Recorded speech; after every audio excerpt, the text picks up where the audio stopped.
Now हम लोग income tax loss क्यों स्टडी करेंगे, ऑब्जेक्टिव क्या है, अब बताओगे। टैक्स पेबल को डिटरमाइन करना है। आपका माइंड में आ रहा है कि टैक्स पेबल डिटरमाइन करना है, तो टैक्स पेबल डिटरमाइन करने का पर्पस में हम लोग स्टडी करेंगे इनकम टैक्स लॉस को। अच्छा, टैक्स पेबल कैसे कैलकुलेट किया जाता है वो आप मुझे बताओ। टैक्स पेबल कैसे कैलकुलेट करोगे, मैथमेटिक्स का हिसाब से बता दो। आप क्या बताओगे, आप बताओगे total income multiplied by tax rate. मतलब आप बताओगे कि कोई एक पर्टिकुलर पर्सन कोई एक पर्टिकुलर ईयर में जो टोटल इनकम अर्न करेंगे, वो पर्टिकुलर पर्सन का वो पर्टिकुलर ईयर में अर्न किया हुआ टोटल इनकम के साथ वो पर्टिकुलर ईयर का एप्लीकेबल टैक्स रेट को मल्टीप्लाई करने में टैक्स पेबल डिटरमाइन हो जाएगा। बट उसके लिए एट फर्स्ट टोटल इनकम को कैलकुलेट तो करना पड़ेगा। तो टोटल इनकम को कैसे कैलकुलेट किया जाएगा, देखो इनकम टैक्स एक्ट 1961 में जितना सारा स्पेसिफिक टर्मिनोलॉजीज को यूज किया गया है, वो स्पेसिफिक टर्मिनोलॉजीज को डिफाइन किया गया है इनकम टैक्स एक्ट 1961 का सेक्शन नंबर 2 में। सेक्शन नंबर 2 क्लॉज नंबर 45 जो होता है वो टोटल इनकम को डिफाइन करता है।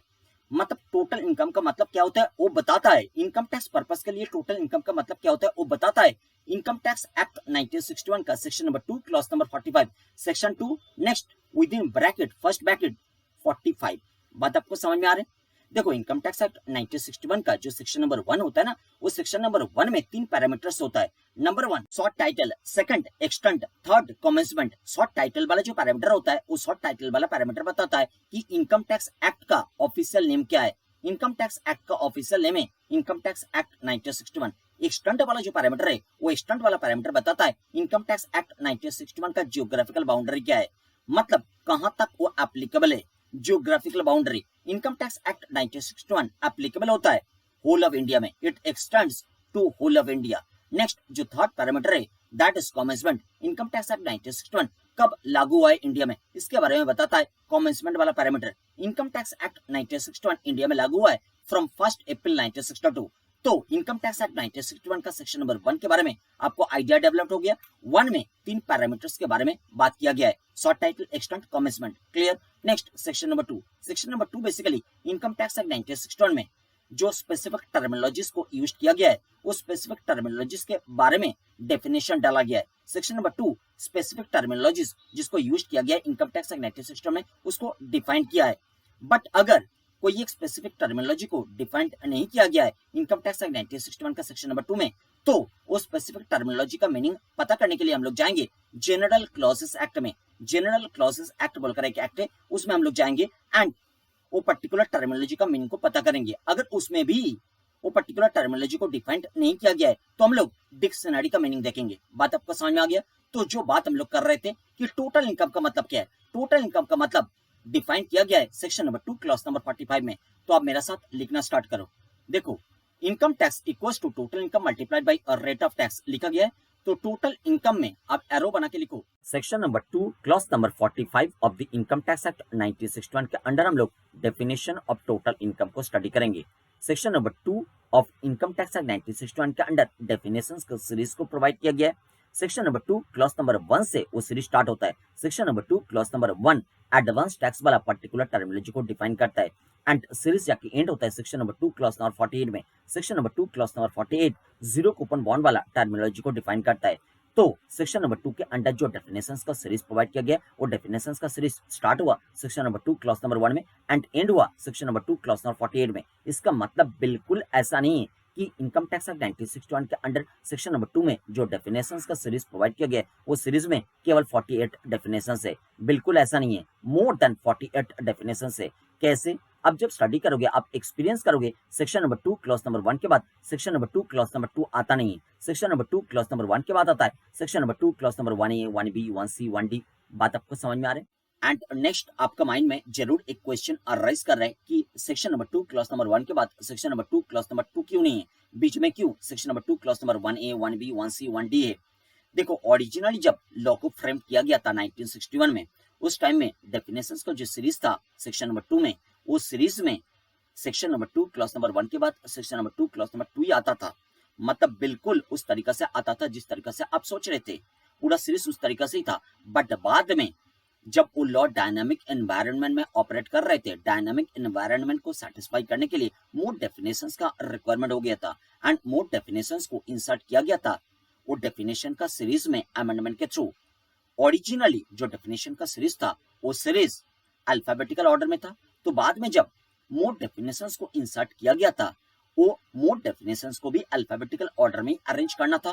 तो अल्फाबेटिकल ऑर्डर में अरेंज करने के लिए बीच में डेफिनेशंस को इंसर्ट करने का जरूरत आ गया था। बात आपको समझ में आ रहा है? तो सेक्शन नंबर 2 क्लॉज नंबर 1 के बाद section number 2 clause number 1A 1B 1C वो बाद में अमेंडमेंट के थ्रू इंट्रोड्यूस्ड हुआ है। But section number 2 clause number 1 and section number 2 clause number 2 के बीच में आप ऐसा एक्सपीरियंस करोगे, ऐसा नहीं है, और भी प्लेसेस में सेक्शन नंबर 2 का सीरीज में आप ऐसा एक्सपीरियंस करोगे।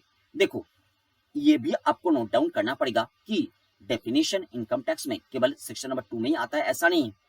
डेफिनेशन और भी सेक्शंस में प्रोवाइड किया गया है, वो हम आगे जाके स्टडी करेंगे। देखो, लॉ में जो डेफिनेशंस प्रोवाइड किया जाता है वो डेफिनेशंस दो प्रकार का होता है। एक होता है इंक्लूसिव डेफिनेशन, जिसको एक्सटेंसिव डेफिनेशन भी बोला जाता है, और एक होता है एग्जॉस्टिव डेफिनेशन, जिसको एक्सक्लूसिव डेफिनेशन भी बोला जाता है। नाउ आपका माइंड में क्वेश्चन अराइज करेगा कि इंक्लूसिव डेफिनेशन होता क्या है, एग्जॉस्टिव डेफिनेशन होता क्या है। इंक्लूसिव डेफिनेशन को एट फर्स्ट डिस्कस करेंगे एंड देन एग्जॉस्टिव डेफिनेशन को डिस्कस करेंगे, एंड देन हम लोग सेक्शन नंबर 2 क्लॉज नंबर 45 में आएंगे।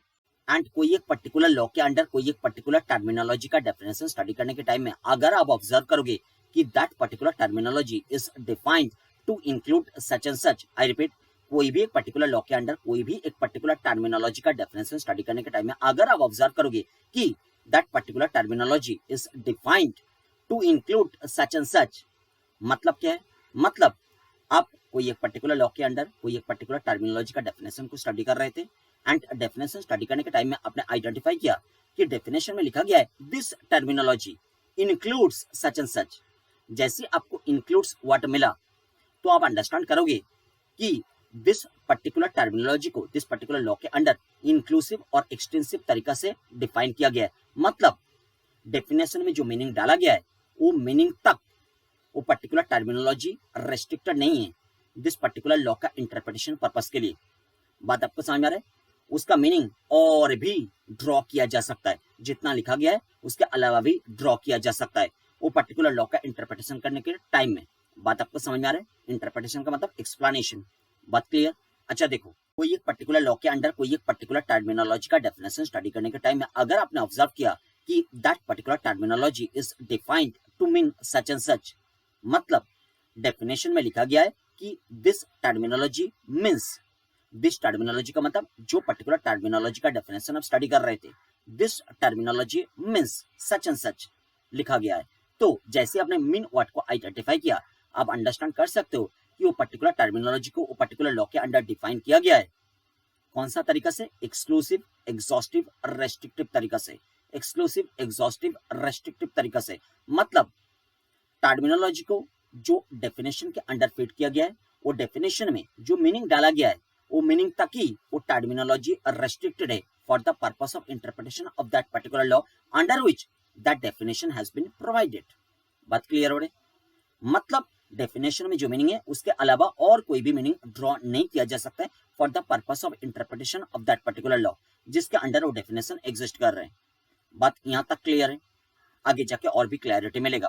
जब एक्चुअल में डेफिनेशन स्टडी करेंगे तो हम आइडेंटिफाई करेंगे कि this particular definition inclusive extensive है कि एग्जॉस्टिव एक्सक्लूसिव रेस्ट्रिक्टिव है। तो दो टाइप्स का डेफिनेशन के बारे में आपको आइडिया हो गया। अच्छा, ऐसा भी हो सकता है कि एक पर्टिकुलर डेफिनेशन के अंदर मीन एंड इंक्लूड दोनों वर्ड ही, मीन एंड इंक्लूड दोनों वर्ड ही, तो उस टाइम में भी आप वो पर्टिकुलर डेफिनेशन को ट्रीट करोगे as exhaustive exclusive restrictive definition. But अगर एक पर्टिकुलर डेफिनेशन के अंडर आपको मिल रहा है to apply to and include, to apply to and include, ऐसा वर्ड मिलने में, ऐसा फ्रेज मिलने में आप वो पर्टिकुलर डेफिनेशन को आइडेंटिफाई करोगे एज इंक्लूसिव और एक्सटेंसिव डेफिनेशन। बात यहां तक क्लियर हो गया? तो अभी हम लोग सेक्शन नंबर 2 क्लॉज नंबर 45 का हिसाब से टोटल इनकम का डेफिनेशन को स्टडी करेंगे। आप लोग मेरे साथ टोटल इनकम का डेफिनेशन को नोट डाउन करना स्टार्ट कीजिए। सेक्शन नंबर 2 क्लॉज नंबर 45 का हिसाब से हम लोग टोटल इनकम का डेफिनेशन को नोट डाउन करेंगे। Total income means section number 2 clause number 45 में इस तरीका से लिखा गया है। टोटल इनकम मीन्स, आप मुझे बताइए टोटल इनकम मीन्स मैंने बता दिया इतना तक। आप लोग मुझे बताइए कि डेफिनेशन कौन सा नेचर का बन गया, इंक्लूसिव एक्सटेंसिव कि एग्जॉस्टिव एक्सक्लूसिव रेस्ट्रिक्टिव, कौन सा नेचर का बन गया? अब बताओगे जैसे मीन वर्ड आइडेंटिफाइड हुआ तो हम लोग बता सकते हैं कि टोटल इनकम का definition exhaustive exclusive restrictive nature का है। Very good. Total income means total amount of income, एक एक वर्ड इंपॉर्टेंट है। Total amount of income, total amount of income referred to in section number 5, referred to in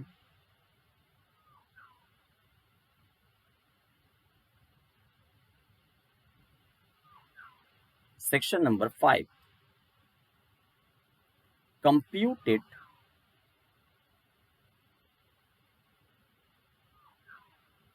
in the manner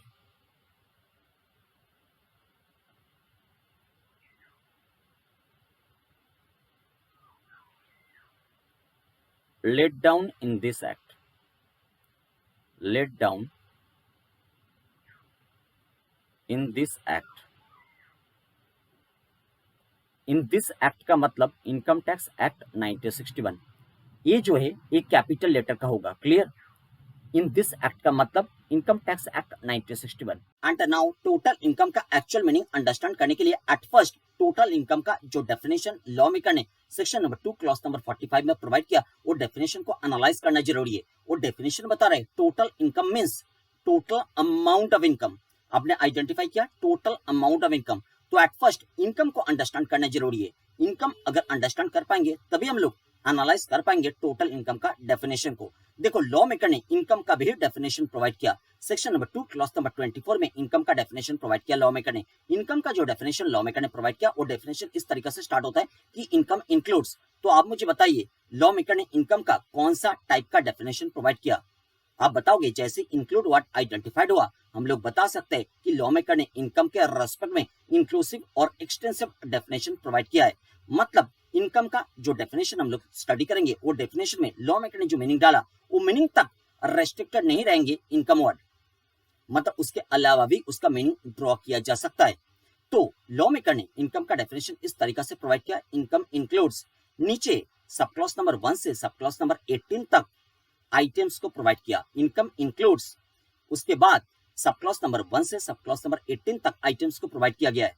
इसका मतलब क्या बन रहा है, इसका मतलब बन रहा है कि सब क्लॉज नंबर 1 से सब क्लॉज नंबर 18 तक जो आइटम्स प्रोवाइड किया है लॉ मेकर ने, केवल वो आइटम्स को इनकम कंसिडर नहीं किया जाएगा, क्योंकि लॉ मेकर ने इनकम का इंक्लूसिव डेफिनेशन प्रोवाइड किया। बात आपको समझ में आ गया। तो देखिए एक पर्टिकुलर पर्सन एक पर्टिकुलर ईयर में जो भी रिसिप्ट्स अर्न करता है, जरूरी नहीं है कि वो हर एक रिसिप्ट वो पर्सन के लिए इनकम कंसिडर किया जाएगा। जो सारा receipts section number 2 class number 24 का दिया हुआ इंक्लूसिव डेफिनेशन में फिट होंगे, वो सारा रिसिप्ट्स को हम लोग इनकम कंसिडर करेंगे। और जितना भी receipts section number 2 class number 24 का इनकम का डेफिनेशन के अंडर फिट नहीं करेंगे, वो सबको इनकम कंसिडर नहीं करेंगे। इसका मतलब वो टोटल इनकम में भी नहीं आएंगे। तो इनकम के बारे में एक आइडिया क्लियर हो गया। सेक्शन नंबर 2 क्लास नंबर 45 बता रहे थे total income is total amount of income, और रेफर टू इन सेक्शन 5 मतलब रिसिप्ट्स को केवल इनकम बनने में नहीं चलेगा, वो इनकम को सेक्शन 5 के स्कोप के अंडर भी फॉल करना पड़ेगा। आई रिपीट, एक रिसिप्ट को केवल इनकम बनने में नहीं चलेगा, वो इनकम को सेक्शन 5 का स्कोप के अंडर भी फॉल करना पड़ेगा।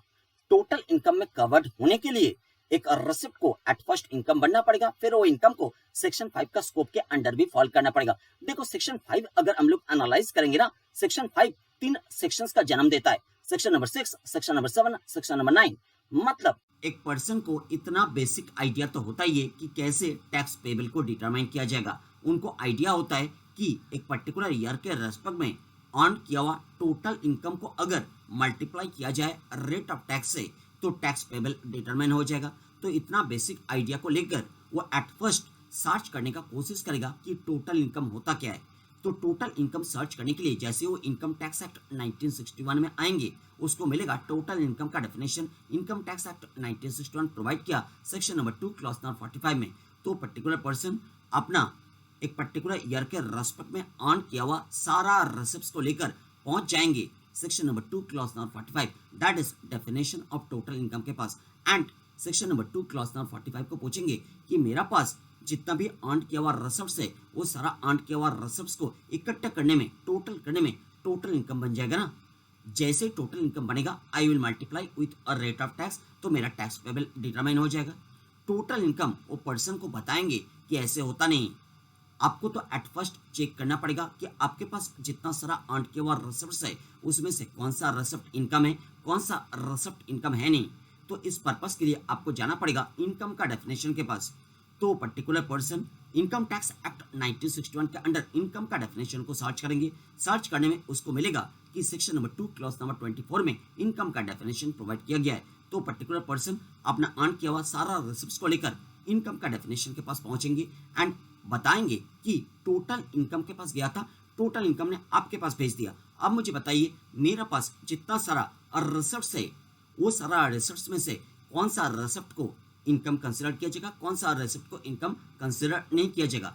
तो सेक्शन नंबर 2 क्लॉज नंबर 24 का डेफिनेशन के अंडर जो रिसिप्ट फिट होगा वो रिसिप्ट को इनकम कंसिडर किया जाएगा, जो रिसिप्ट फिट नहीं होगा और रिसिप्ट को इनकम कंसिडर नहीं किया जाएगा। एंड सब्सिक्वेंटली इनकम का जो डेफिनेशन है that is section number 2 clause number 24, section number 2 clause number 24 report करेंगे वो पर्टिकुलर पर्सन को। जो पर्टिकुलर पर्सन ने एक पर्टिकुलर ईयर के रेस्पेक्ट में अर्न किया हुआ सारा रिसिप्ट्स को लेकर इनकम का डेफिनेशन के पास आया था, वो पर्टिकुलर पर्सन को इनकम का डेफिनेशन रिपोर्ट करेंगे कि जितना सारा रिसिप्ट्स को लेकर वो पर्टिकुलर पर्सन ने इनकम का डेफिनेशन के पास आया था उसमें से कितना सारा रिसिप्ट्स को इनकम कंसिडर किया जाएगा एंड कितना सारा रिसिप्ट्स को इनकम कंसिडर नहीं किया जाएगा। मान लो वो पर्टिकुलर पर्सन ने वो पर्टिकुलर ईयर के रेस्पेक्ट में 100 रिसिप्ट्स अर्न किया था एंड 100 रिसिप्ट्स को लेकर इनकम का डेफिनेशन के पास आया था एंड इनकम का डेफिनेशन चेक करते हुए बता दिया कि आउट ऑफ 100 80 रिसिप्ट्स को इनकम कंसिडर किया जाएगा। जरूरी नहीं है कि 80% को इनकम कंसिडर किया जाता है, ऐसा बात नहीं है। जितना सारा रिसिप्ट्स इनकम का डेफिनेशन में फिट होगा उतना सारा रिसिप्ट्स को इनकम कंसिडर किया जाएगा। बट अभी अंडरस्टैंडिंग पर्पस के लिए हम लोग अजम्पशन ले रहे कि आउट ऑफ 100 80 को इनकम कंसिडर किया गया है। क्लियर?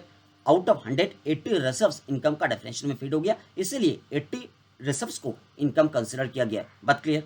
तो जैसे ही वो पर्टिकुलर पर्सन को पता चलेगा कि आउट ऑफ 100 रिसिप्ट्स केवल 80 को इनकम कंसिडर किया गया है, तो पर्टिकुलर पर्सन वो 80 इनकम को लेकर, अभी तो उसके हाथ में इनकम है, वो 80 इनकम को लेकर टोटल इनकम के पास फिर से आ जाएंगे, मतलब सेक्शन नंबर 2 क्लॉज नंबर 45 के पास आ जाएंगे एंड पूछेंगे कि अभी तो मेरा पास इनकम है 80 इनकम है, out of 100 reserves 80 income consider हो गया है, तो दिस 80 इनकम्स को अगर इकट्ठा किया जाए, टोटल किया जाए तो टोटल इनकम बन जाएगा ना। बट अभी section number 2 clause number 45 answer करेंगे, वो 80 इनकम्स को एट फर्स्ट फिट होना पड़ेगा under the scope of total income and scope of total income के बारे में बात करता है इनकम टैक्स एक्ट 1961 का सेक्शन नंबर 5।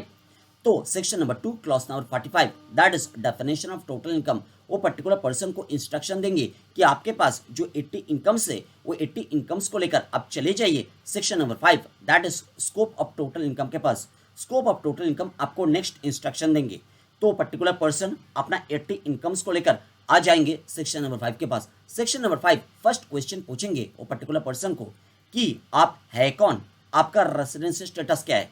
जैसे ही पूछेंगे कि आपका रेसिडेंशियल स्टेटस क्या है, एक सेक्शन का जन्म होगा that is section number 6। Section number 6 बात करता है रेसिडेंशियल स्टेटस के बारे में।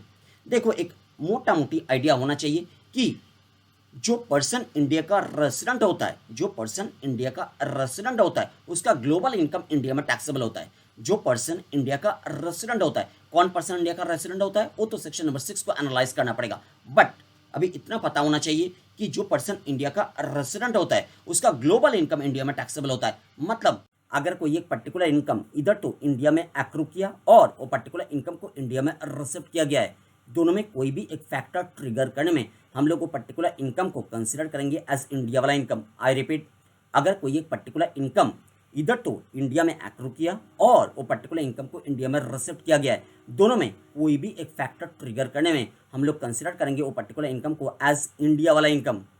क्लियर? नेक्स्ट आपका माइंड में ऑब्वियसली क्वेश्चन अराइज करेगा कि एक्रू का मतलब क्या होता है। एक्रू का मतलब होता है राइट टू रिसीव। अगर कोई एक पर्टिकुलर इनकम के रेस्पेक्ट में राइट टू रिसीव वाला फैक्टर इंडिया में ऑकर करता है तो पर्टिकुलर इनकम इंडिया में एक्रू किया है ऐसे हम लोग कंसिडर करेंगे। ऑब्वियसली आपका माइंड में और एक क्वेश्चन अराइज कर रहे हैं कि कैसे अंडरस्टैंड किया जाएगा कि कोई एक पर्टिकुलर इनकम के रेस्पेक्ट में राइट टू रिसीव वाला फैक्टर इंडिया में ऑकर किया, कैसे वो हम लोग अंडरस्टैंड करेंगे वो तो डिटेल में हम लोग आगे जाकर डिस्कस करेंगे। बट अभी हम लोग अंडरस्टैंड कर रहे थे कि इंडिया वाला इनकम का मतलब क्या होता है। इंडिया वाला इनकम का मतलब होता है अगर कोई एक पर्टिकुलर इनकम इधर तो इंडिया में एक्रू किया और वो पर्टिकुलर इनकम को इंडिया में रिसिप्ट किया गया है, दोनों में कोई भी एक फैक्टर ट्रिगर करने में, अगर कोई एक पर्टिकुलर इनकम इंडिया में एक्रू किया और वो पर्टिकुलर इनकम इंडिया में रिसिप्ट किया गया है, दोनों में कोई भी एक फैक्टर ट्रिगर करने में हम लोग कंसिडर करेंगे वो पर्टिकुलर इनकम को इंडिया वाला इनकम। तो आउटसाइड इंडिया वाला इनकम का मतलब क्या होता है? आउटसाइड इंडिया वाला इनकम का मतलब होता है जो इनकम ना तो इंडिया में एक्रू हुआ है ना तो इंडिया में रिसिप्ट किया गया है। मतलब एक्रू एंड रिसिप्ट दोनों का दोनों फैक्टर्स अगर आउटसाइड इंडिया ट्रिगर किया है, कोई भी एक फैक्टर इन इंडिया ट्रिगर नहीं किया, वो पर्टिकुलर इनकम को आउटसाइड इंडिया वाला इनकम ट्रीट किया जाता है। कोई भी एक फैक्टर अगर इन इंडिया में ट्रिगर कर जाए, एक्रू एंड रिसिप्ट दोनों में से कोई भी एक फैक्टर कोई एक पर्टिकुलर इनकम के रेस्पेक्ट में अगर इन इंडिया में ट्रिगर कर जाए तो पर्टिकुलर इनकम को इंडिया वाला इनकम कंसिडर किया जाता है। तो रेसिडेंट के रेस्पेक्ट में हम लोग बता रहे हैं रेसिडेंट का ग्लोबल इनकम इंडिया में टैक्सेबल होता है। इसका मतलब चाहे रेसिडेंट का इन इंडिया वाला इनकम है चाहे आउटसाइड इंडिया वाला इनकम है, दोनों इनकम इंडिया में टैक्सेबल होता है। टैक्सेबल होने का मतलब ये बिल्कुल नहीं है कि उसके ऊपर टैक्स इंपोज होगा ही होगा। टैक्सेबल होने का मतलब केवल इतना ही है कि स्कोप ऑफ टोटल इनकम के अंडर वो इनकम शामिल हो जाएगा, मतलब सेक्शन 5 का स्कोप के अंडर वो शामिल हो जाएगा। बात क्लियर हो गया? तो रेसिडेंट इन इंडिया का global income that is India वाला income as well as outside India वाला इनकम, दोनों इनकम इंडिया में टैक्सेबल होता है। जो नॉन रेसिडेंट इन इंडिया होता है, नॉन रेसिडेंट इन इंडिया का केवल इंडिया वाला इनकम इंडिया में टैक्सेबल होता है, आउटसाइड इंडिया वाला इनकम इंडिया में टैक्सेबल होता ही नहीं है। तो एक फैक्टर तो हम लोग कंक्लूड तो रेसिडेंट इन इंडिया का global income that is India वाला income as well as outside India वाला इनकम दोनों ही इंडिया में टैक्सेबल होता है। जो नॉन रेसिडेंट इन इंडिया होता है उसका केवल इंडिया वाला इनकम इंडिया में टैक्सेबल होता है, आउटसाइड इंडिया वाला इनकम इंडिया में टैक्सेबल होता ही नहीं है। तो हम लोग कंक्लूजन ड्रॉ कर सकते हैं कि resident in India and non resident in India दोनों का इंडिया वाला इनकम इंडिया में टैक्सेबल होता ही है। देखो इसके पहले मैंने बताया था कि जो कोई एक पर्टिकुलर इनकम के रेस्पेक्ट में एक्रू एंड रिसिप्ट वाला फैक्टर होता है, वो दोनों में से कोई भी एक फैक्टर अगर इंडिया में ट्रिगर कर जाए तो इनकम को इंडिया वाला इनकम कंसिडर किया जाता है।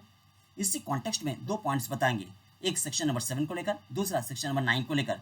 देखो सेक्शन नंबर 7 बता रहे, सेक्शन नंबर 7 में आपको लिस्ट मिलेगा, वो लिस्ट में आपको मिलेगा कि कौन सा सारा इनकम इंडिया में रिसिप्ट ना होने में भी जबरदस्ती माना जा रहा है कि इंडिया में रिसिप्ट हुआ है। सेक्शन 7 वो लिस्ट बताएगा। आप बताओगे क्यों माना जा रहा है, वो आगे जाके आपको समझ में आएगा क्यों माना जा रहा है। कुछ सारा इनकम होता है जो सारा इनकम को इंडिया में रिसिप्ट ना होने में भी जबरदस्ती माना जा रहा है कि इंडिया में रिसिप्ट हुआ है, उसके बारे में लिस्ट मिलेगा आपको सेक्शन नंबर 7 में। सेक्शन नंबर 9 में आपको मिलेगा कुछ सारा इनकम का लिस्ट जो इनकम इंडिया में एक्रू और अराइज ना होने में भी जबरदस्ती माना जा रहा है कि इंडिया में एक्रू और अराइज हुआ है। सेक्शन नंबर 9 में उसका लिस्ट मिलेगा।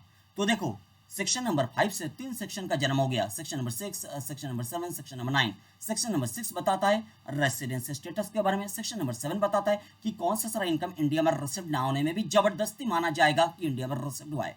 सेक्शन नंबर 9 बताएगा कि कौन सा सारा इनकम इंडिया में एक्रू और अराइज ना होने में भी जबरदस्ती माना जाएगा कि इंडिया में एक्रू और अराइज हुआ है। इसके बारे में बात क्लियर हो गया?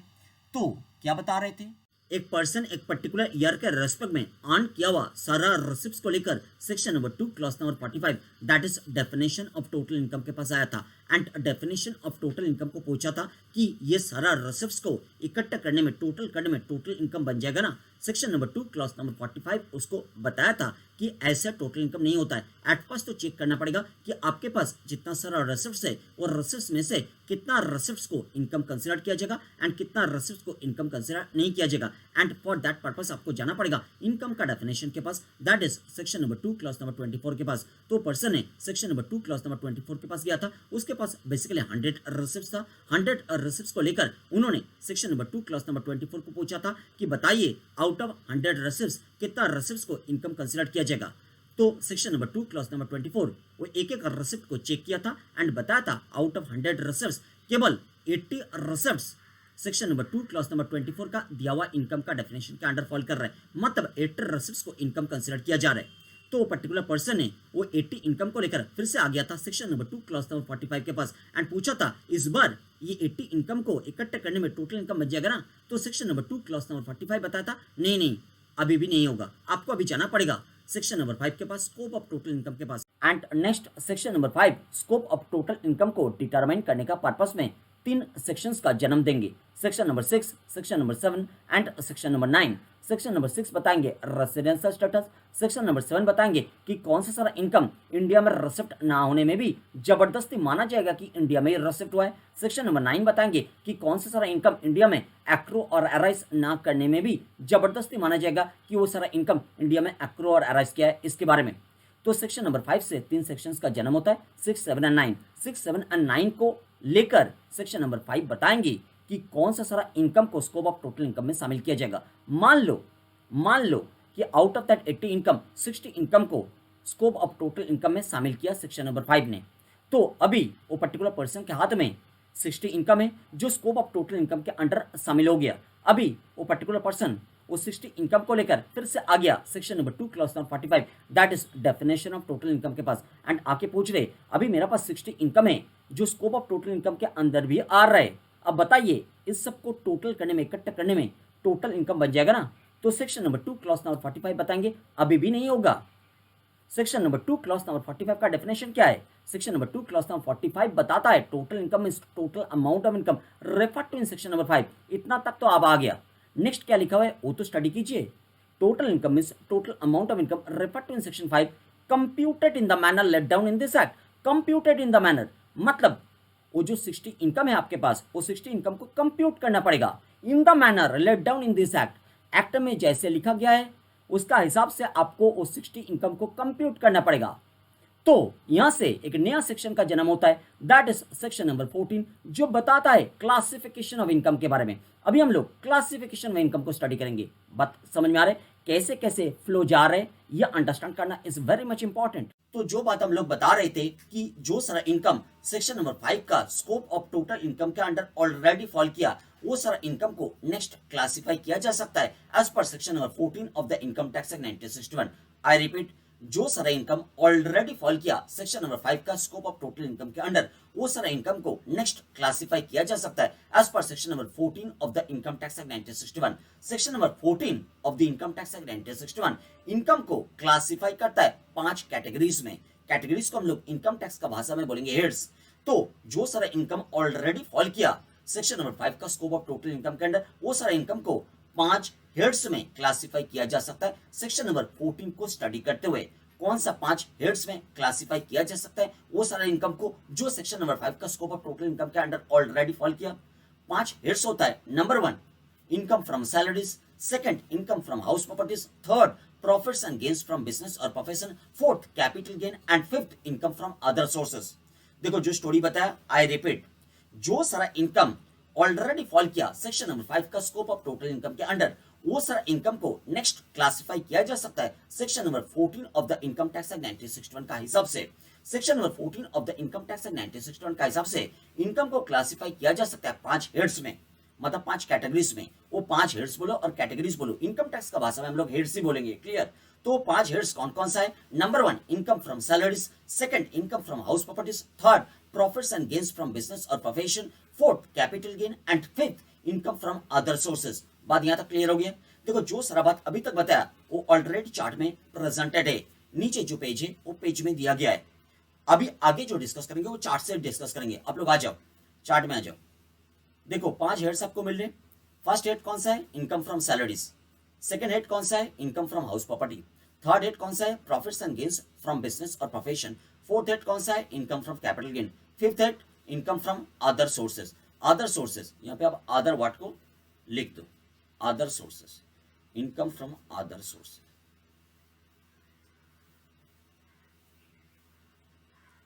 बात यहां तक क्लियर?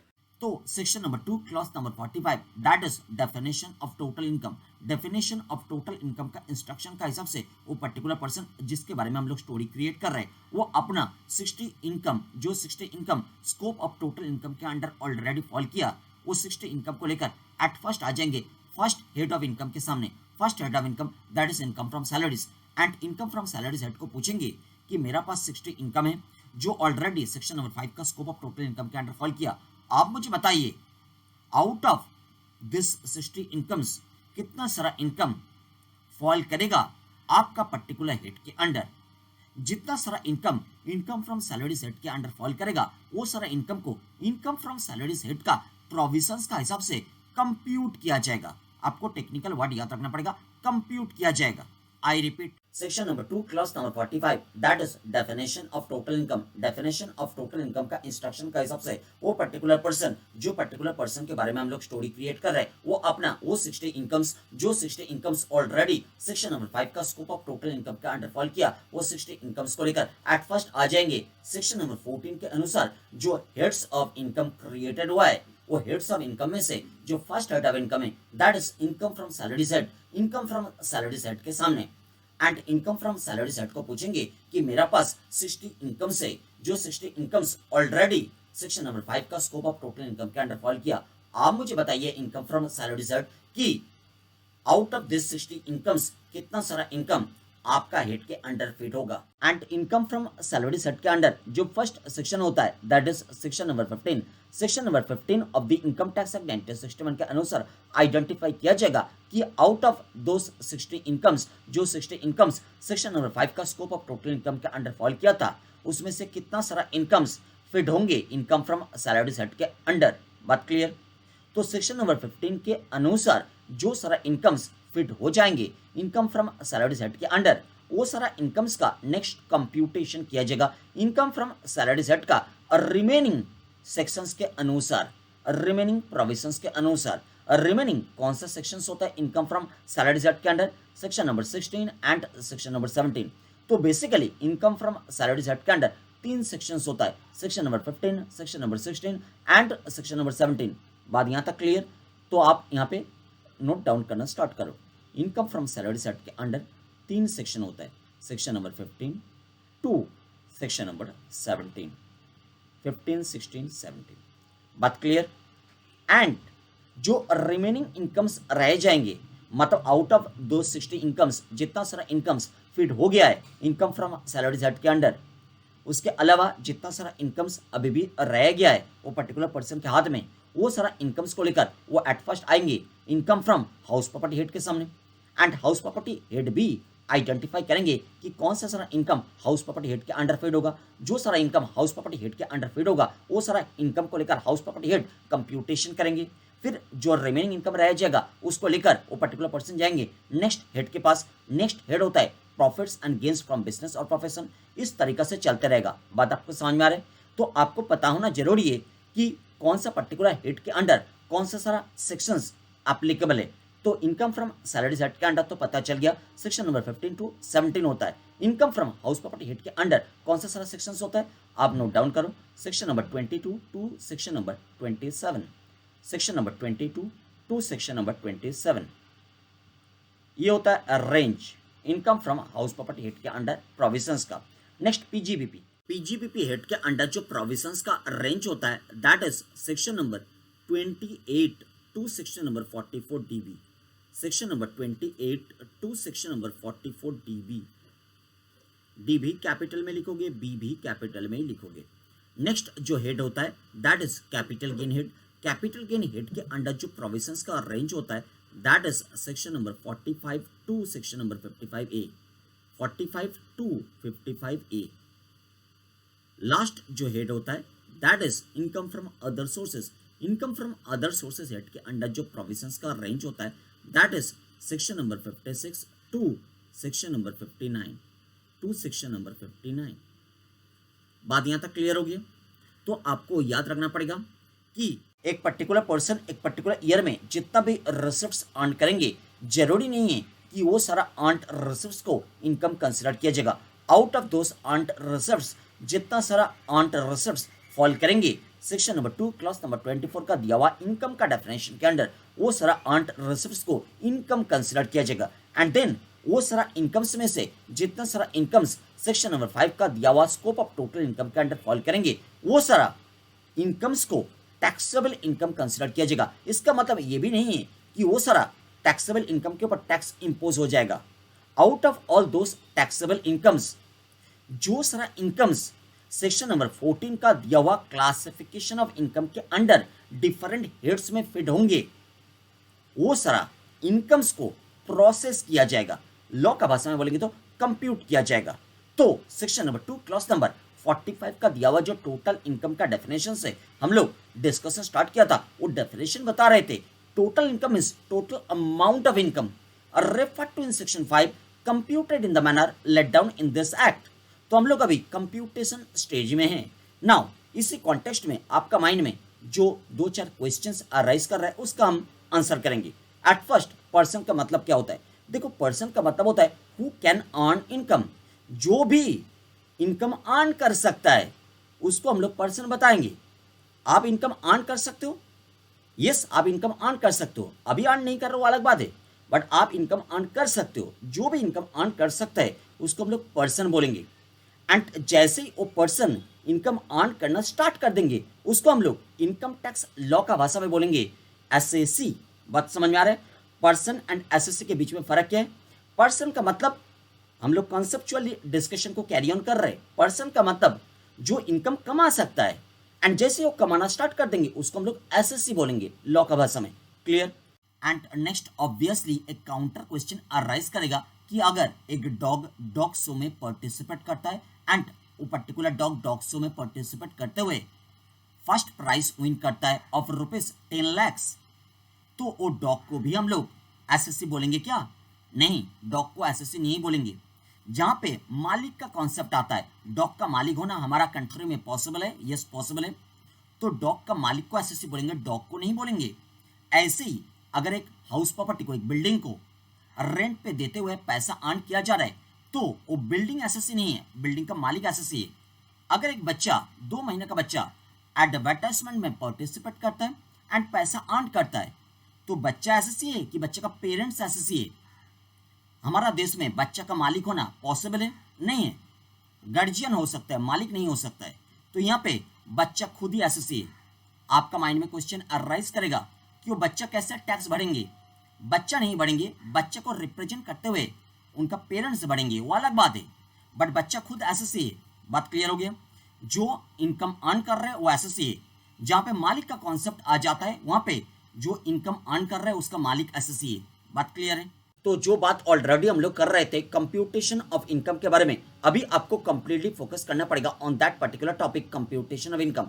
हम लोग बात कर रहे थे कंप्यूटेशन ऑफ इनकम के बारे में कि जो सारा इनकम सेक्शन नंबर 5 का स्कोप ऑफ टैक्सेबिलिटी के अंडर ऑलरेडी फॉल किया, जो सारा इनकम सेक्शन नंबर 5 का स्कोप ऑफ टैक्सेबिलिटी के अंडर ऑलरेडी फॉल किया, वो सारा इनकम को नेक्स्ट क्लासिफाई किया जाएगा सेक्शन नंबर 14 के अनुसार। सेक्शन नंबर 14 के अनुसार इनकम को क्लासिफाई किया जा सकता है 5 हेड्स के through. Number 1 income from salaries, second income from house properties, third profits and gains from business और profession, fourth capital gain and fifth income from other sources. Now जैसे इनकम क्लासिफाइड हो गया different heads के through, अभी head के under जो सारा income है अलग अलग हेड का प्रोविजंस के अनुसार वो इनकम को कंप्यूट किया जाएगा।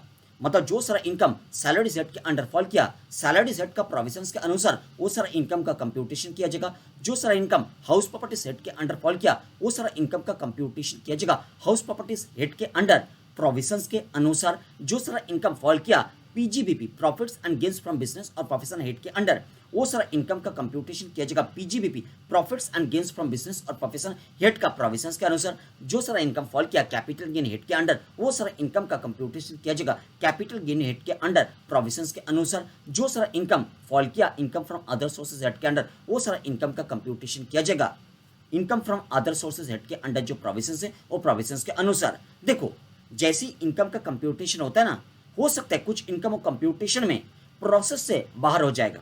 मतलब जो प्रोसेस हम लोग कैरी ऑन कर रहे थे कंप्यूटेशन वाला, वो कंप्यूटेशन प्रोसेस से ही बाहर हो जाएगा कुछ इनकम।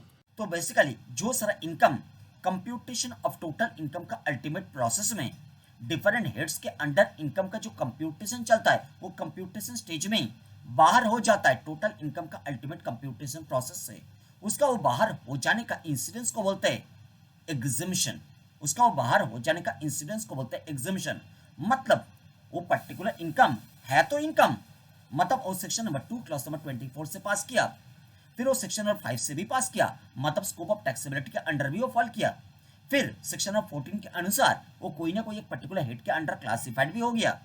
नेक्स्ट वो पर्टिकुलर हेड जिसके अंडर वो क्लासिफाइड हुआ उसके अंडर उसका जब कंप्यूटेशन चल रहा था वो कंप्यूटेशन स्टेज में ही बाहर हो गया, टोटल इनकम का कंप्यूटेशन प्रोसेस से बाहर हो गया, मतलब उसको टोटल इनकम में शामिल नहीं किया जाएगा। बात आपको समझ में आ गया?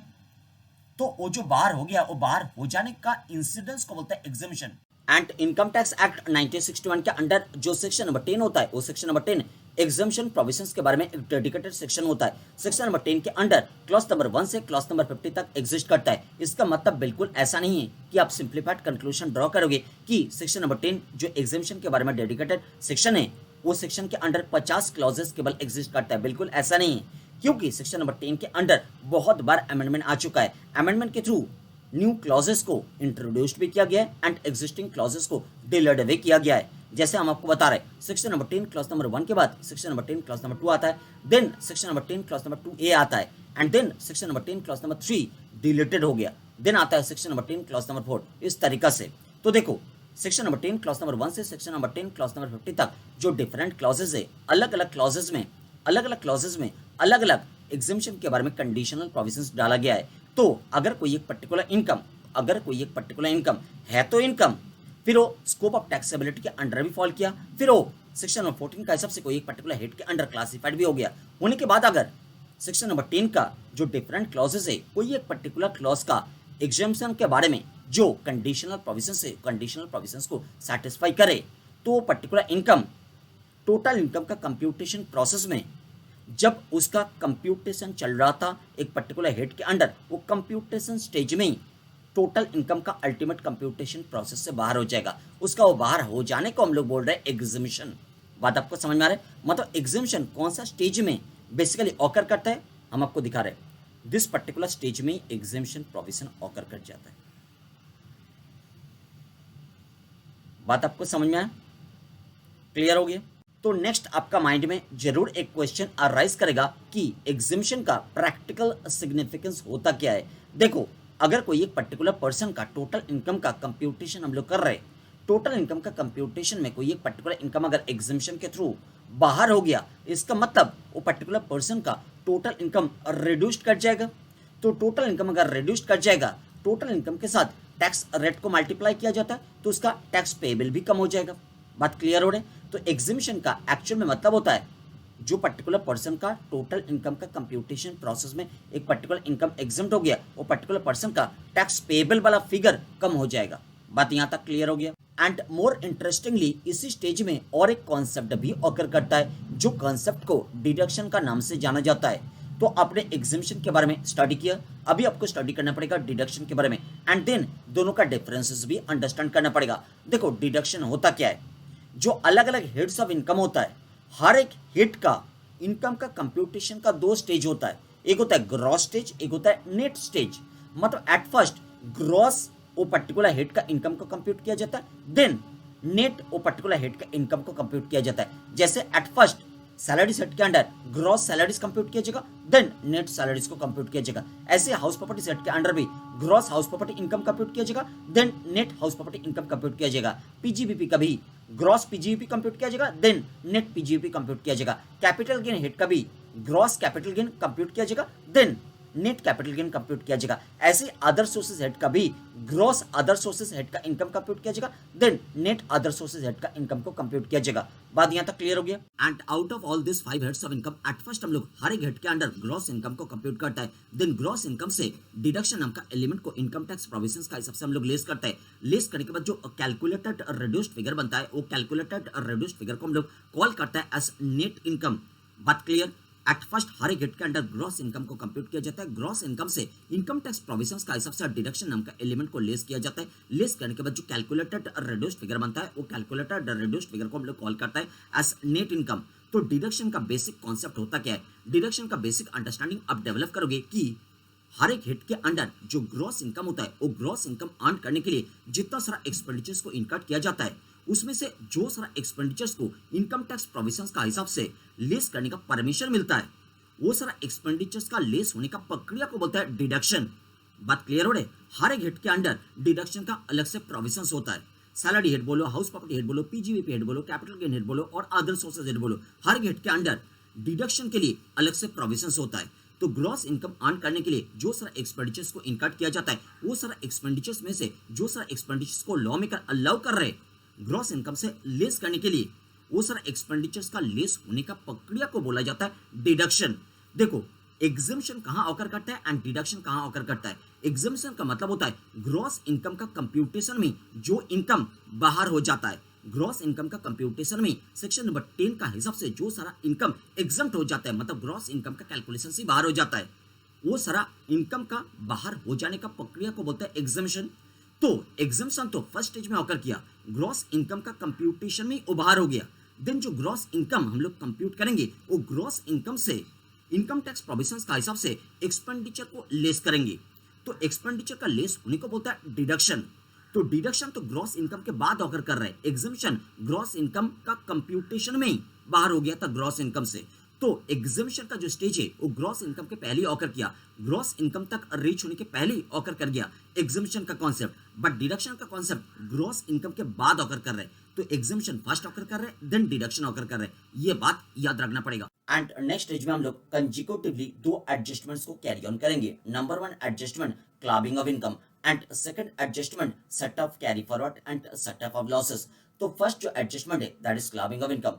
क्लबिंग ऑफ इनकम का प्रोविजंस होता है इनकम टैक्स एक्ट के अंडर सेक्शन नंबर 60 से 65 तक। एंड सेकंड जो एडजस्टमेंट है that is set off carry forward and set off losses. वो पर्टिकुलर एडजस्टमेंट का प्रोविजंस इनकम टैक्स एक्ट के अंडर होता है सेक्शन नंबर 70 से 80 तक। नाउ फर्स्ट जो एडजस्टमेंट है that is clubbing of income. Clubbing of income के बारे में एट फर्स्ट बात करेंगे।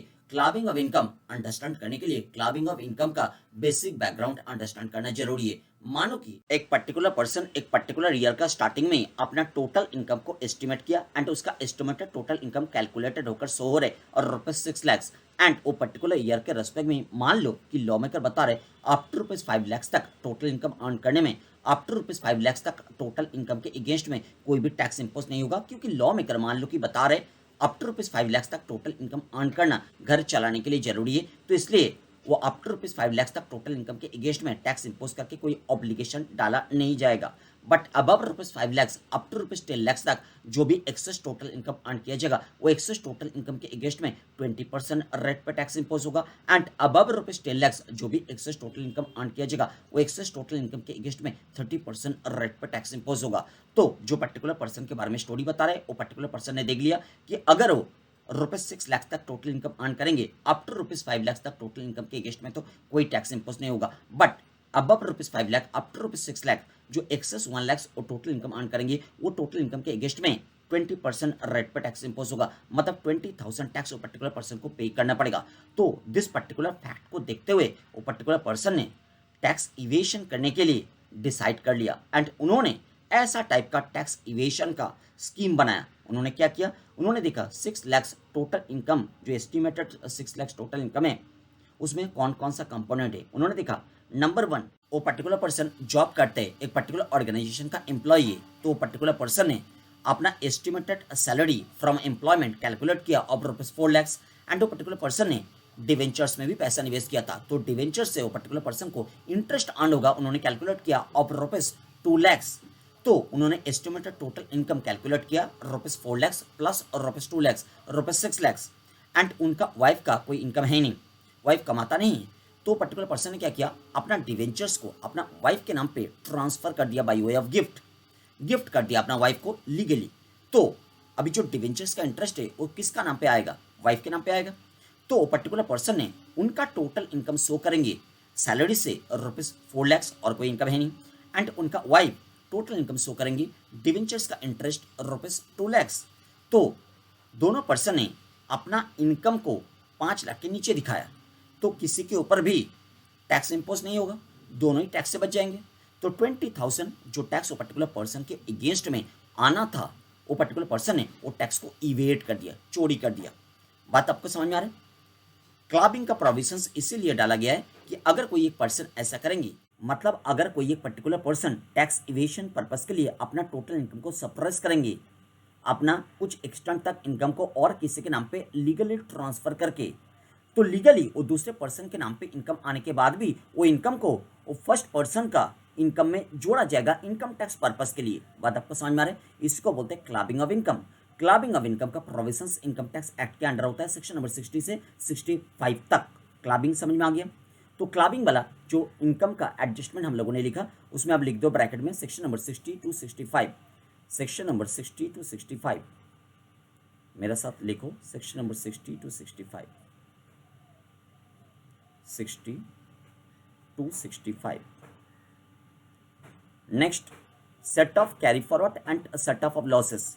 देखो set off carry forward and set off losses के लिए हम लोगों ने प्रोविजन बताया section number 70 to section number 80।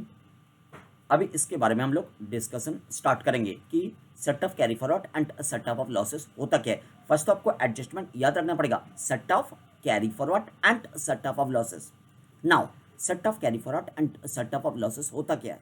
देखिए, इनकम टैक्स एक्ट 1961 का सेक्शन नंबर 14 के अनुसार हम लोगों ने जो इनकम को 5 हेड्स में क्लासिफाई किया था, ऐसा जरूरी नहीं है कि वो 5 हेड्स का हर एक हेड में इनकम पॉजिटिव रूप में अल्टीमेटली अराइज करेगा। अल्टीमेटली व्हाट का मतलब है, हम नेट इनकम का बात कर रहे हैं।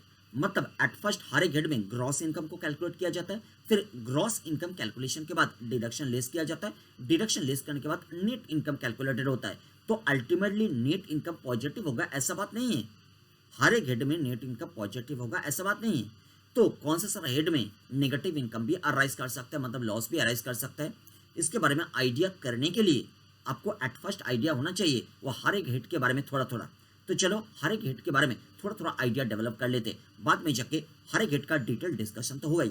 देखो, फर्स्ट जो हेड है इनकम फ्रॉम सैलरीज, वो हेड के अंडर प्रोविजंस होता है section number 15 to section number 17।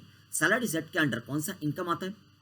एक एम्प्लॉय को अपना एम्प्लॉयर से डायरेक्टली और इनडायरेक्टली एम्प्लॉयमेंट के लिए जो भी सारा इनकम मिलता है वो एक एक इनकम को क्लासिफाई किया जाता है इनकम फ्रॉम सैलरी सेट के अंडर। इसका मतलब पार्टनरशिप फर्म अगर पार्टनर को अमाउंट पे कर रहे सैलरी के नाम पे, वो पार्टनर के हाथ में इनकम टैक्स का भाषा में सैलरी नहीं है, अकाउंटेंसी का भाषा में वो सैलरी है, अपने एंट्रीज वगैरह भी डाला है, बट इनकम टैक्स का भाषा में वो सैलरी नहीं है। क्यों नहीं है? सैलरी नाम से तो पे किया जा रहा है, हाँ नाम सैलरी हो सकता है, बट उसको हम लोग सैलरी ट्रीट नहीं करेंगे, क्योंकि देने वाला और लेने वाला के बीच में एम्प्लॉयर एम्प्लॉय रिलेशनशिप नहीं है। पार्टनरशिप फर्म पार्टनर का एम्प्लॉयर नहीं है, पार्टनर तो पार्टनरशिप फर्म का मालिक है। बात क्लियर हो रही? नेक्स्ट जो हेड ऑफ इनकम है that is income from house properties. Income from house properties का प्रोविजन होता है इनकम टैक्स एक्ट 1961 के under section number 22 to section number 27। Now house property head के अंडर कौन सा सारा इनकम क्लासिफाई किया जाएगा? आपको ध्यान देना पड़ेगा कि अगर एक मकान मालिक अपने मकान को लेट आउट करते हुए और रेंटल इनकम अर्न कर रहे, तो रेंटल इनकम वो पर्टिकुलर मकान मालिक का हाउस प्रॉपर्टी हेड के अंडर क्लासिफाइड हो जाएंगे। इसी कॉन्टेक्स्ट में उदाहरण दे रहे, मानो कि मिस्टर एक्स एक मकान का मालिक है। मिस्टर एक्स ने अपना मकान लेट आउट किया मिस्टर वाई को at a monthly rent of rupees 10,000। Clear? Now mister X mister Y को लेट आउट किया अपना प्रॉपर्टी, अपना बिल्डिंग, अपना मकान। मिस्टर वाई मिस्टर एक्स को 10,000 करके पे करेंगे पर मंथ। तो जो 10,000 करके पर मंथ पे किया जा रहा है, मतलब 10,000 मल्टीप्लाई बाई 12, तो 1,20,000 मकान मालिक के लिए हाउस प्रॉपर्टी हेड के अंडर क्लासिफाई हो जाएंगे। बट अगर मिस्टर वाई ने फिर से वो मकान को सबलेट कर दिया मिस्टर जेड को, मान लो कि at the rate of rupees 12,000 per month, तो मिस्टर वाई को मिस्टर जेड से 12,000 पर मंथ मिल रहे, बट मिस्टर वाई वो इनकम कमाने के लिए 10,000 करके मिस्टर एक्स को पे कर रहे हैं। तो बीच में मतलब 12,000 माइनस 10,000 2,000 का जो इनकम मिस्टर वाई का बुक्स में जनरेट हो रहे, वो इनकम को हाउस प्रॉपर्टी हेड के अंडर क्लासिफाई नहीं किया जाएगा, क्योंकि मिस्टर वाई मकान का मालिक नहीं है। मैंने बताया था मकान का मालिक को मकान को लेट आउट करके जो रेंटल इनकम आना होता है, और रेंटल इनकम को हाउस प्रॉपर्टी हेड के अंडर क्लासिफाई किया जाएगा। तो आपको ऑलरेडी आइडिया डेवलप्ड हो गया दो हेड्स के बारे में। Number 1 income from salary and second income from house property. Income from salary के लिए मैंने बताया था कि अगर एक particular person as a employee अपना एम्प्लॉयर से डायरेक्टली और इनडायरेक्टली एम्प्लॉयमेंट का टर्म्स, तो आपको ऑलरेडी दो हेड्स के बारे में आइडिया डेवलप्ड हो गया। Number 1 income from salary and second income from house property. Income from salary के लिए मैंने बताया था कि अगर एक particular person as a employee अपना एम्प्लॉयर से डायरेक्टली और इनडायरेक्टली एम्प्लॉयमेंट के लिए इनकम अर्न करता है, आई रिपीट, एक particular person as a employee अपना एम्प्लॉयर से डायरेक्टली और इनडायरेक्टली एम्प्लॉयमेंट के लिए इनकम अर्न करता है, तो जो भी सारा इनकम वो particular person as a employee earn करेंगे, वो एक एक इनकम को इनकम फ्रॉम सैलरी हेड के अंडर क्लासिफाई किया जाएगा। Next income from house property. Income from house property के लिए मैंने बताया था कि अगर एक पर्टिकुलर मकान का मालिक अपना मकान को लेट आउट करते हुए रेंटल इनकम अर्न करता है, तो वो रेंटल इनकम को वो पर्टिकुलर मकान मालिक का income from house property head के अंडर क्लासिफाई किया जाएगा। नेक्स्ट जो हेड होता है that is PGBP, profits and gains from business और प्रोफेशन। तो पीजीबी हेड के लिए प्रोविजंस होता है इनकम टैक्स एक्ट के under section number 28 to section number 44 DB. अगर कोई एक पर्टिकुलर पर्सन को एक पर्टिकुलर ईयर में अपना बिजनेस और प्रोफेशन को कैरी ऑन करते हुए प्रॉफिट्स और गेन्स अर्न करता है, वो प्रॉफिट्स और गेन्स को क्लासिफाई किया जाता है पीजीबीपी हेड के अंडर। आप पूछोगे प्रॉफिट्स तो क्या होता है वो पता है, बट गेन्स क्या होता है? गेन्स का मतलब होता है इंसिडेंटल प्रॉफिट। जैसे एक टायर मैन्युफैक्चरिंग बिजनेस के लिए रबर को यूज किया जाता है as raw material. Rubber natural भी हो सकता है, रबर आर्टिफिशियल भी हो सकता है, दोनों प्रकार का रबर को कॉम्बिनेशन में यूज करके टायर को बनाया जाता है। नाउ टायर मैन्युफैक्चरिंग बिजनेस के लिए अल्टीमेट इंटेंशन होता है टायर बेच के प्रॉफिट अर्न करना, बट टायर बनाने का प्रोसेस में जो वेस्टेज वगैरह बनता है और रबर का, वो वेस्टेज बेच के भी प्रॉफिट अर्न किया जाता है। उस टाइम में उसको प्रॉफिट नहीं बताया जाएगा, इनकम टैक्स का भाषा में बोला जाएगा गेन। क्यों? क्योंकि वो वेस्टेज को बेचना बिजनेस का अल्टीमेट इंटेंशन नहीं था, बट प्रोसेस में वो जेनरेट हो गया। बात आपको समझ में आ गया?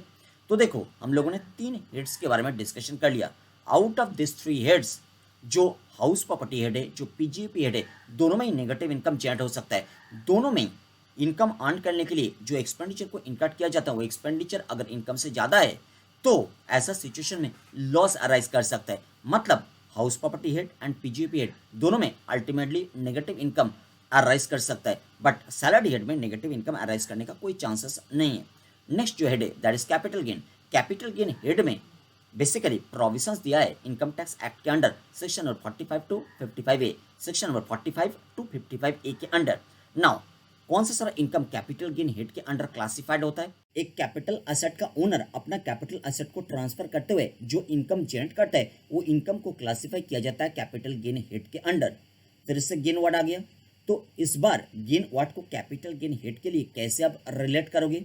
देखो, कैपिटल एसेट का उदाहरण आपको दे रहे हैं। कैपिटल एसेट का उदाहरण बिल्डिंग, बाद में डिटेल में स्टडी करेंगे कैपिटल एसेट का डेफिनेशन को, बट अभी उदाहरण सुन लो। बिल्डिंग, लोग बिल्डिंग को खरीदता है बिल्डिंग को यूज करने के लिए, बट अगर यूज करने के लिए खरीदने के बाद कोई एक ऐसा इंसिडेंट का कारण से उसको बेचना मजबूरी हो गया एंड वो बेच दिया, बेच के उन्होंने प्रॉफिट कमा लिया, तो ऐसा प्रॉफिट को प्रॉफिट नहीं बोला जाता, गेन बोला जाता है। क्योंकि बिल्डिंग को बेचने का इंटेंशन में बिल्डिंग को नहीं खरीदा गया था, यूज करने का इंटेंशन में खरीदा गया था, बट ऐसा कोई इंसिडेंट का कारण से बिल्डिंग बेचना मजबूरी हो गया था, इसीलिए बेच दिया गया है। तो बेच के जो भी प्रॉफिट कमाया गया है वो प्रॉफिट नहीं है, वो गेन है, वो कैपिटल गेन हेड के अंडर टैक्सेबल हो जाएगा। बट अगर एक रियल एस्टेट का डेवलपर है, उन्होंने बिल्डिंग खरीदा, उसका इंटेंशन होता है बिल्डिंग खरीदने का बेचने के लिए, तो उन्होंने बिल्डिंग बेच के जो प्रॉफिट अर्न करेंगे वो प्रॉफिट है, वो पीजीबीपी हेड में टैक्सेबल हो जाएगा, वो कैपिटल गेन हेड में आएगा नहीं। बात आपको समझ में आ रहा है? क्योंकि रियल एस्टेट डेवलपर के लिए बिल्डिंग कोई कैपिटल एसेट नहीं है, बिल्डिंग उनके लिए स्टॉक इन ट्रेड है। स्टॉक इन ट्रेड आप लोग जानते हो अकाउंट्स में, स्टॉक इन ट्रेड है। तो बात आपको समझ में आ गया? तो अगर कोई एक पर्टिकुलर कैपिटल एसेट का ओनर अपना कैपिटल एसेट को ट्रांसफर करते हुए इनकम जनरेट करता है, देन वो पर्टिकुलर कैपिटल एसेट का ओनर के लिए वो particular income capital gain head में क्लासिफाइड हो जाएंगे। एट फर्स्ट आइडेंटिफाई करना जरूरी होता है कि जो आइटम को ट्रांसफर किया गया है वो आइटम कैपिटल एसेट है कि नहीं है। मतलब एक रियल एस्टेट डेवलपर जो है, रियल एस्टेट डेवलपर के लिए बिल्डिंग स्टॉक इन ट्रेड है, कैपिटल एसेट नहीं है, बट अदर्स के लिए वो बिल्डिंग कैपिटल एसेट ट्रीट किया जाता है। तो ट्रीटमेंट कैसे प्रोवाइड किया जाता है, समझ में आ रहा है? नेक्स्ट जो हेड होता है that is income from other sources. Now income from other sources head के लिए जो प्रोविजंस इनकम टैक्स एक्ट के अंडर डाला गया है that is section number 56 to section number 59। Now 56 to 59 के अंडर कौन सा इनकम क्लासिफाई किया जाता है?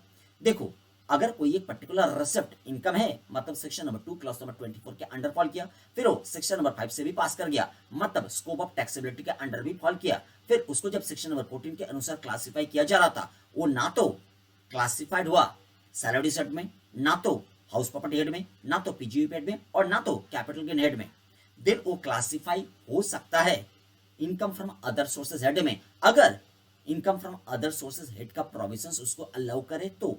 बात आपको समझ में आ रहा है? But income from other sources head के अंडर जो प्रोविजंस है, वो प्रोविजंस अगर वो पर्टिकुलर इनकम को क्लासिफाई होने के लिए अलाउ ही ना करे, देन वो पर्टिकुलर इनकम टोटल इनकम का कंप्यूटेशन प्रोसेस से बाहर हो जाता है, मतलब उसके ऊपर टैक्स इंपोज हो ही नहीं सकता है। इसी कॉन्टेक्स्ट में आपको याद रखना पड़ेगा कि एक पर्टिकुलर ईयर में जितना सारा रिसिप्ट्स को अर्न किया जाता है, उसमें से जितना सारा receipts section number 2 clause number 24 का दिया हुआ इनकम का डेफिनेशन के थ्रू पास करता है, वो सारा रिसिप्ट्स इनकम बन गया, मतलब वो टोटल इनकम का कंप्यूटेशन प्रोसेस में एटलीस्ट पार्टिसिपेट किया। उसके ऊपर टैक्स इंपोज होगा कि नहीं होगा वो आगे का प्रोसेस के ऊपर डिपेंड करता है, बट वो टोटल इनकम का कंप्यूटेशन प्रोसेस में पार्टिसिपेट किया, ये बात पता चल गया। जितना सारा रिसिप्ट्स इनकम का डेफिनेशन के अंडर फॉलो नहीं किया, वो सारा रिसिप्ट्स टोटल इनकम का कंप्यूटेशन प्रोसेस से बाहर रह गया, मतलब उसके ऊपर टैक्स इंपोज हो ही नहीं सकता है। नेक्स्ट, जितना सारा रिसिप्ट्स इनकम का डेफिनेशन के थ्रू पास किया, उसमें से मतलब वो इनकम बन गया, उसमें से जितना सारा इनकम सेक्शन नंबर 5 का स्कोप ऑफ टैक्सेबिलिटी के थ्रू पास करेगा, वो टोटल इनकम का कंप्यूटेशन प्रोसेस में रह जाएगा। जितना सारा इनकम तो है, बट सेक्शन नंबर 5 का स्कोप ऑफ टैक्सेबिलिटी के थ्रू पास नहीं किया, वो टोटल इनकम का कंप्यूटेशन प्रोसेस से बाहर हो गया। जितना सारा इनकम सेक्शन नंबर 5 के थ्रू पास किया, मतलब वो टोटल इनकम का कंप्यूटेशन प्रोसेस में रह गया है। उसके ऊपर टैक्स लगेगा कि नहीं लगेगा वो तो आगे का प्रोसेस के ऊपर डिपेंड करेगा। तो जितना सारा इनकम सेक्शन नंबर 5 के थ्रू पास किया, उसमें से जितना सारा इनकम सेक्शन नंबर 14 के थ्रू क्लासिफाइड हो जाएंगे, वो टोटल इनकम का कंप्यूटेशन प्रोसेस में रह गया। बट जितना सारा इनकम सेक्शन नंबर 14 का क्लासिफिकेशन के अंडर आया ही नहीं, मतलब वो इनकम तो है, सेक्शन नंबर 5 का स्कोप ऑफ टैक्सेबिलिटी के अंडर भी फॉल किया था, बट क्लासिफाई करने में वो कोई भी हेड के अंडर फिट नहीं हो रहा है। क्लासिफाई करने का प्रोसेस में वो कोई भी हेड के अंडर फिट नहीं हो रहा है। ऐसा एक्सेप्शनल सिचुएशन होता है तो वो भी टोटल इनकम का कंप्यूटेशन प्रोसेस से बाहर रह जाता है, मतलब उसके ऊपर भी टैक्स इंपोज नहीं हो सकता है। फिर आपको ध्यान देना पड़ेगा कि जितना सारा इनकम सेक्शन नंबर 5 का स्कोप ऑफ टैक्सेबिलिटी के थ्रू पास किया, फिर सेक्शन नंबर 14 के अंडर क्लासिफाइड भी हो गया कोई एक पर्टिकुलर हेड के under, but income tax act ने उसको एग्जम्प्ट कर दिया सेक्शन नंबर 10 के थ्रू, वो भी टोटल इनकम का कंप्यूटेशन प्रोसेस से बाहर हो जाता है, उसके ऊपर भी टैक्स इंपोज नहीं हो सकता है। बात यहाँ तक क्लियर हो गया। तो देखो हम लोग जो बात कर रहे थे 5 हेड्स के बारे में, out of this 5 heads except income from salary head, remaining जो 4 हेड्स ऑफ इनकम होता है, that is house property head, PGBP head, capital gain head and other sources head. All this remaining 4 heads of income में से हर एक head का जो net income है वो नेट इनकम नेगेटिव अराइज होने का चांसेस है। नेगेटिव इनकम ही अराइज करेगा ऐसा बात नहीं, बट नेगेटिव इनकम अराइज करने का चांसेस है। नेगेटिव इनकम कब अराइज करता है? जो 4 हेड्स के बारे में हम लोग बात कर रहे हैं, रिमेनिंग 4 हेड्स, और रिमेनिंग 4 हेड्स में से कोई भी एक पर्टिकुलर हेड का इनकम अर्न करने के लिए एसएससी ने जो एक्सपेंडिचर इनकर्ड किया, वो एक्सपेंडिचर का क्वांटम अगर इनकम का क्वांटम को क्रॉस कर जाए तो इन दैट केस वो पर्टिकुलर हेड के अंडर लॉस अराइज करेगा, मतलब नेगेटिव इनकम अराइज करेगा।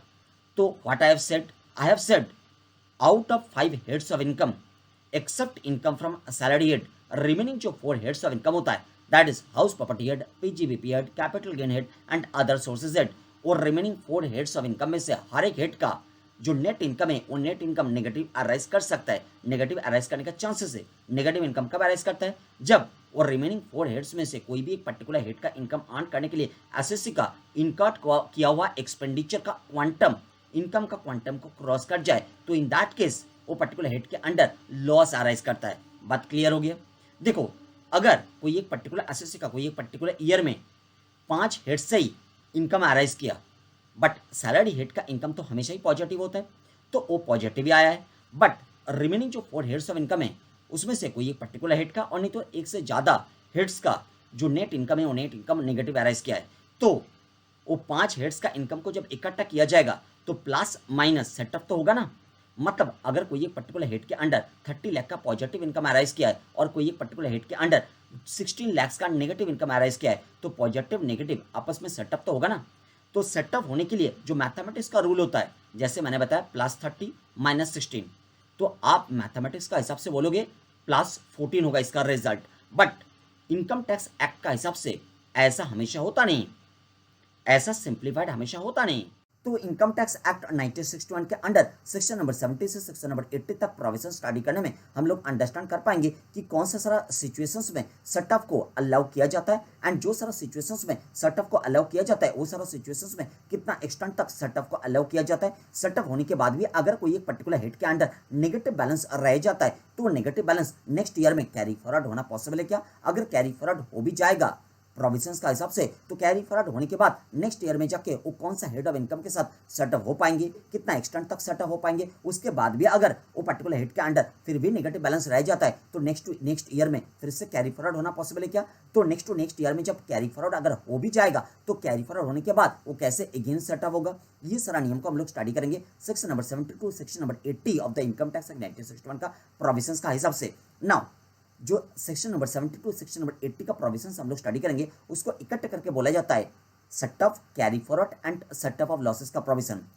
पहले वाला जो सेटअप है, सेटअप का मतलब करंट ईयर में सेटअप, तो सेटअप होने के बाद भी नेगेटिव बैलेंस कैरी फॉरवर्ड हो रहे तो कैरी फॉरवर्ड होने के बाद नेक्स्ट ईयर में जब सेटअप होगा उसको अगेन सेटअप बोला जा रहा है। Setup, carry forward and setup, बात समझ में आ रहा है? जो सेकंड वाला सेटअप है, लास्ट वाला सेटअप, वो सेटअप का मतलब कैरी फॉरवर्ड होने के बाद नेक्स्ट ईयर में जो सेटअप हो रहा है। क्लियर? तो setup, carry forward and setup, ये वाला प्रोविजन हम लोग स्टडी करेंगे। तो अगर कोई एक पर्टिकुलर एसएससी का एक से ज्यादा हेड्स ऑफ इनकम एक पर्टिकुलर ईयर में अराइज किया है, तो वो सारा हेड्स ऑफ इनकम में अगर नेगेटिव इनकम भी एग्जिस्ट करे और नेगेटिव इनकम एग्जिस्ट ना भी करे, वो सारा हेड्स ऑफ इनकम को एग्रीगेट तो किया जाएगा, इकट्ठा तो किया जाएगा। अगर नेगेटिव इनकम भी है तो सेट ऑफ का प्रोविजंस को अप्लाई करके सेट ऑफ किया जाएगा नेगेटिव इनकम को। अगर वो पर्टिकुलर ईयर में नेगेटिव इनकम नहीं है बट पास्ट कोई ईयर्स का नेगेटिव इनकम कैरी फॉरवर्ड होकर वो पर्टिकुलर ईयर में आया तो भी तो सेट ऑफ का प्रोविजंस को अप्लाई करके उसको सेट ऑफ किया जाएगा। तो जब एग्रीगेट किया जाएगा सारा हेड्स ऑफ इनकम को सेट ऑफ का प्रोविजंस वगैरह को अप्लाई करते हुए, वो एग्रीगेट फिगर को हम लोग बोलेंगे जीटीआई, ग्रॉस टोटल इनकम। आपको जीटीआई वर्ड मिल रहा है, GTI gross total income. GTI होता क्या है इसके बारे में इनकम टैक्स एक्ट 1961 में लिखा गया है सेक्शन नंबर 80B5 में, सेक्शन नंबर 80B सबसेक्शन 5 में लिखा गया है। क्लियर? देखो जैसे ग्रॉस टोटल इनकम में हम लोग रीच कर जाएंगे, ग्रॉस टोटल इनकम से डिडक्शन ऑफर किया जाता है। डिडक्शन बेसिकली डिपेंड करता है बहुत सारा टर्म्स एंड कंडीशंस के ऊपर। वो सारा terms and conditions successfully fulfil करने में डिडक्शन हम लोग अवेल कर पाएंगे, तो जीटीआई से डिडक्शन को लेस किया जाएगा। नेक्स्ट जो कैलकुलेटेड फिगर बनेगा वो कैलकुलेटेड फिगर को हम लोग बताएंगे टोटल इनकम, मतलब सेक्शन नंबर 2 क्लॉज नंबर 45 का हिसाब से जो टोटल इनकम है वो टोटल इनकम। बात आपको समझ में आ रहा है? एंड इन दिस कॉन्टेक्स्ट आपको याद रखना पड़ेगा कि this time gross total income से डिडक्शंस को हम लोग लिस्ट कर रहे हैं as per chapter number 6A of the income tax act 1961। आप लोग जानते हो इनकम टैक्स एक्ट 1961 के अंडर सेक्शन नंबर 1 से सेक्शन नंबर 298 तक एग्जिस्ट करता है। सेक्शन नंबर 1 से सेक्शन नंबर 298 तक जितना सारा सेक्शन है वो सारा सेक्शंस को डिवाइड किया जाता है चैप्टर्स के through. And income tax act 1961 के अंडर चैप्टर्स एग्जिस्ट करता है चैप्टर नंबर 1 से चैप्टर नंबर 23 तक। तो चैप्टर नंबर 1 से चैप्टर नंबर 23 का मतलब केवल ऐसा नहीं है कि 23 चैप्टर्स एग्जिस्ट करता है, उसका सबूत आपको मिल रहा है कि चैप्टर नंबर 6A, मतलब 6 के बाद 7 नहीं आता है, बीच में 6A भी आता है। तो chapter number 6A of the income tax act 1961 का हिसाब से हम लोग, मतलब चैप्टर नंबर 6A में जो सारा प्रोविजंस को डाला गया है वो प्रोविजंस का टर्म्स एंड कंडीशंस को फुलफिल करते हुए हम लोग डिडक्शंस को लेस करेंगे ग्रॉस टोटल इनकम से, देन हम लोग रीच करेंगे टोटल इनकम में। बात आपको समझ में आया? देखो लिखा गया है deductions under chapter 6A, U/C का मतलब होता है अंडर चैप्टर, U/S का मतलब होता है अंडर सेक्शन, U/C का मतलब होता है अंडर चैप्टर। तो deductions under chapter 6A, chapter 6A के अंडर कौन सा सारा सेक्शंस एग्जिस्ट करता है? बहुत सारा सेक्शंस एग्जिस्ट करता है। आपको याद रखना पड़ेगा कि आपको स्टडी करना पड़ेगा section number 80C to 80U, section number 80C to 80U under chapter 6A, section number 80C, मेरा साथ लिख हो नहीं तो याद नहीं रहेगा, section number 80C to 80U। बात क्लियर हो गया? तो ग्रॉस टोटल इनकम से deductions under chapter 6A less करने के बाद टोटल इनकम में हम लोग रीच कर जाएंगे। टोटल इनकम मतलब सेक्शन नंबर 2 क्लॉज नंबर 45 का हिसाब से टोटल इनकम। तो इनकम टैक्स एक्ट 1961 के under section number 2 clause number 45 जो डेफिनेशन प्रोवाइड करता है टोटल इनकम का, वो डेफिनेशन का हिसाब से टोटल इनकम का जो मतलब होता है, मतलब एक्चुअली टोटल इनकम जो होता है वो टोटल इनकम तक हम लोगों ने कैसे कौन सा प्रोसेस के थ्रू रीच किया वो मैटर अंडरस्टैंड हो गया। वो मैटर को अगेन हम लोग स्टडी करेंगे, मतलब रिकैप्चुलेट करेंगे दिस टाइम, बट रिकैप्चुलेट करेंगे जो चार्ट प्रेजेंटेड है वो चार्ट का हिसाब से। तो एक बार आप लोग चार्ट का स्टार्टिंग में आ जाइए। चार्ट का स्टार्टिंग में लिखा गया receives earned by a person, follow कीजिए। देखिए receives earned by a person, person का मतलब आप लोगों को आता है, पर्सन का मतलब क्या होता है? जो इनकम अर्न कर सकते हैं वही पर्सन है। This is the conceptual meaning of person. But person का जो लीगल डेफिनेशन है वो लीगल डेफिनेशन भी हम लोग स्टडी करेंगे। पर्सन का लीगल डेफिनेशन प्रोवाइड किया गया है इनकम टैक्स एक्ट 1961 के under section number 2 clause number 31 में। सेक्शन नंबर 2 क्लॉज नंबर 31 का हिसाब से हम लोग पर्सन का लीगल डेफिनेशन आगे जाकर स्टडी करेंगे। बट पर्सन का कॉन्सेप्चुअल मतलब अब लोगों को समझ में आ गया। पर्सन का कॉन्सेप्चुअल मतलब होता है कि जो इनकम अर्न कर सकते हैं वही पर्सन है। तो receives earn by a person in A previous year, previous year this particular phrase आप सुन रहे हो फर्स्ट टाइम आप काउंटर कर रहे हो इनकम टैक्स के अंडर।